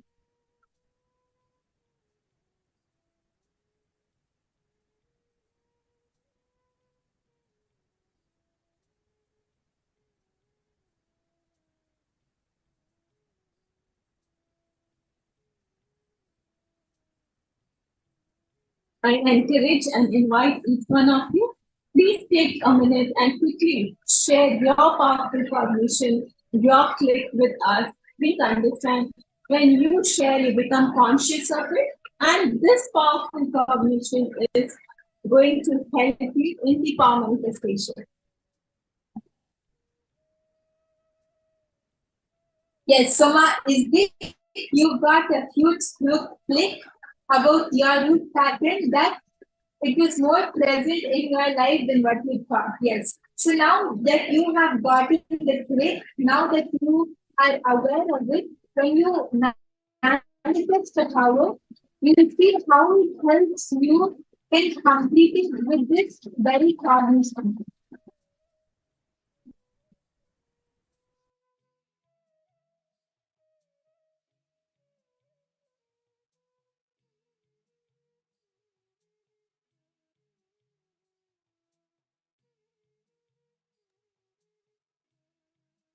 Yes.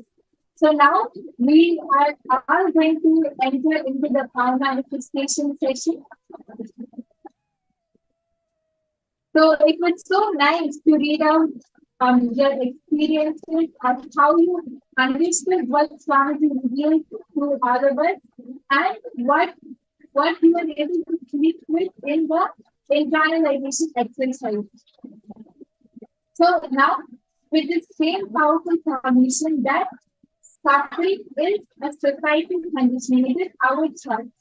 It might be a reality, but the suffering of that is only our choice. So now with this, we are going to be entering into the power manifestation session. So I request all the participants to get ready with your pen and your paper. We are going to be scanning houses. We are going to be doing the power of remote vision. So I request everyone to get ready with your papers and pens.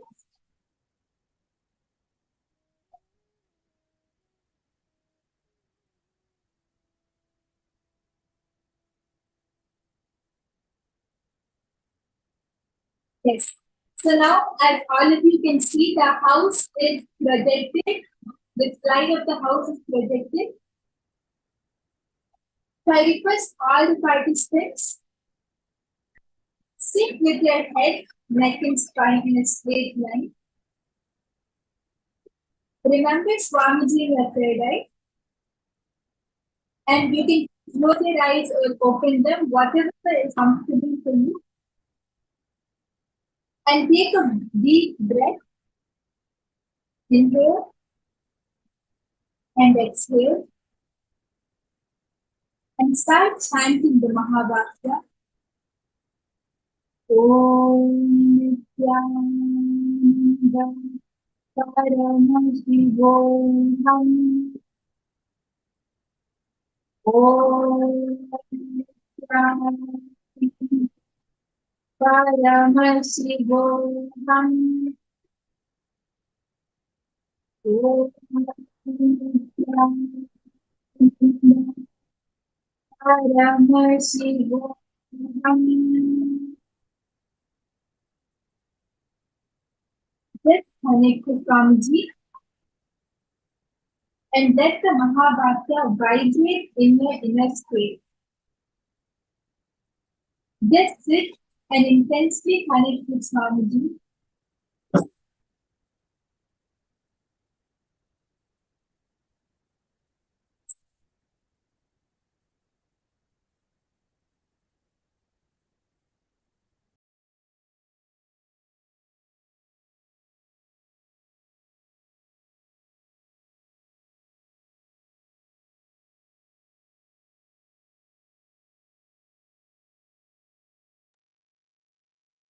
And I also request all the participants to scan the house in full detail.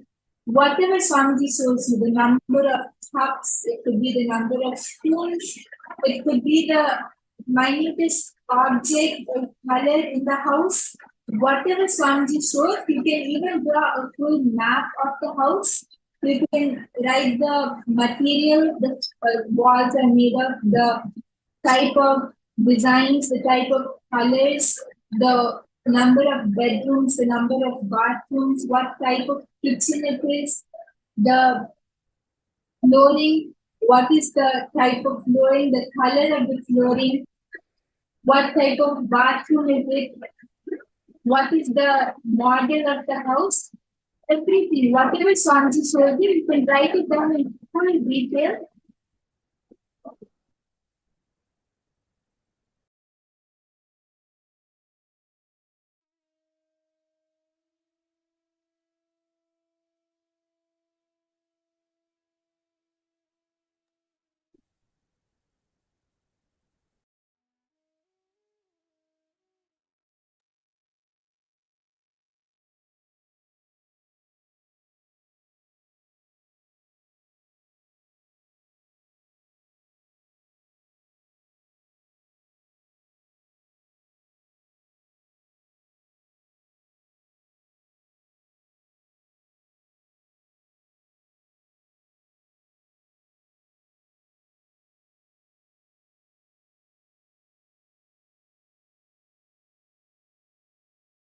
Nanda Paramashivoham.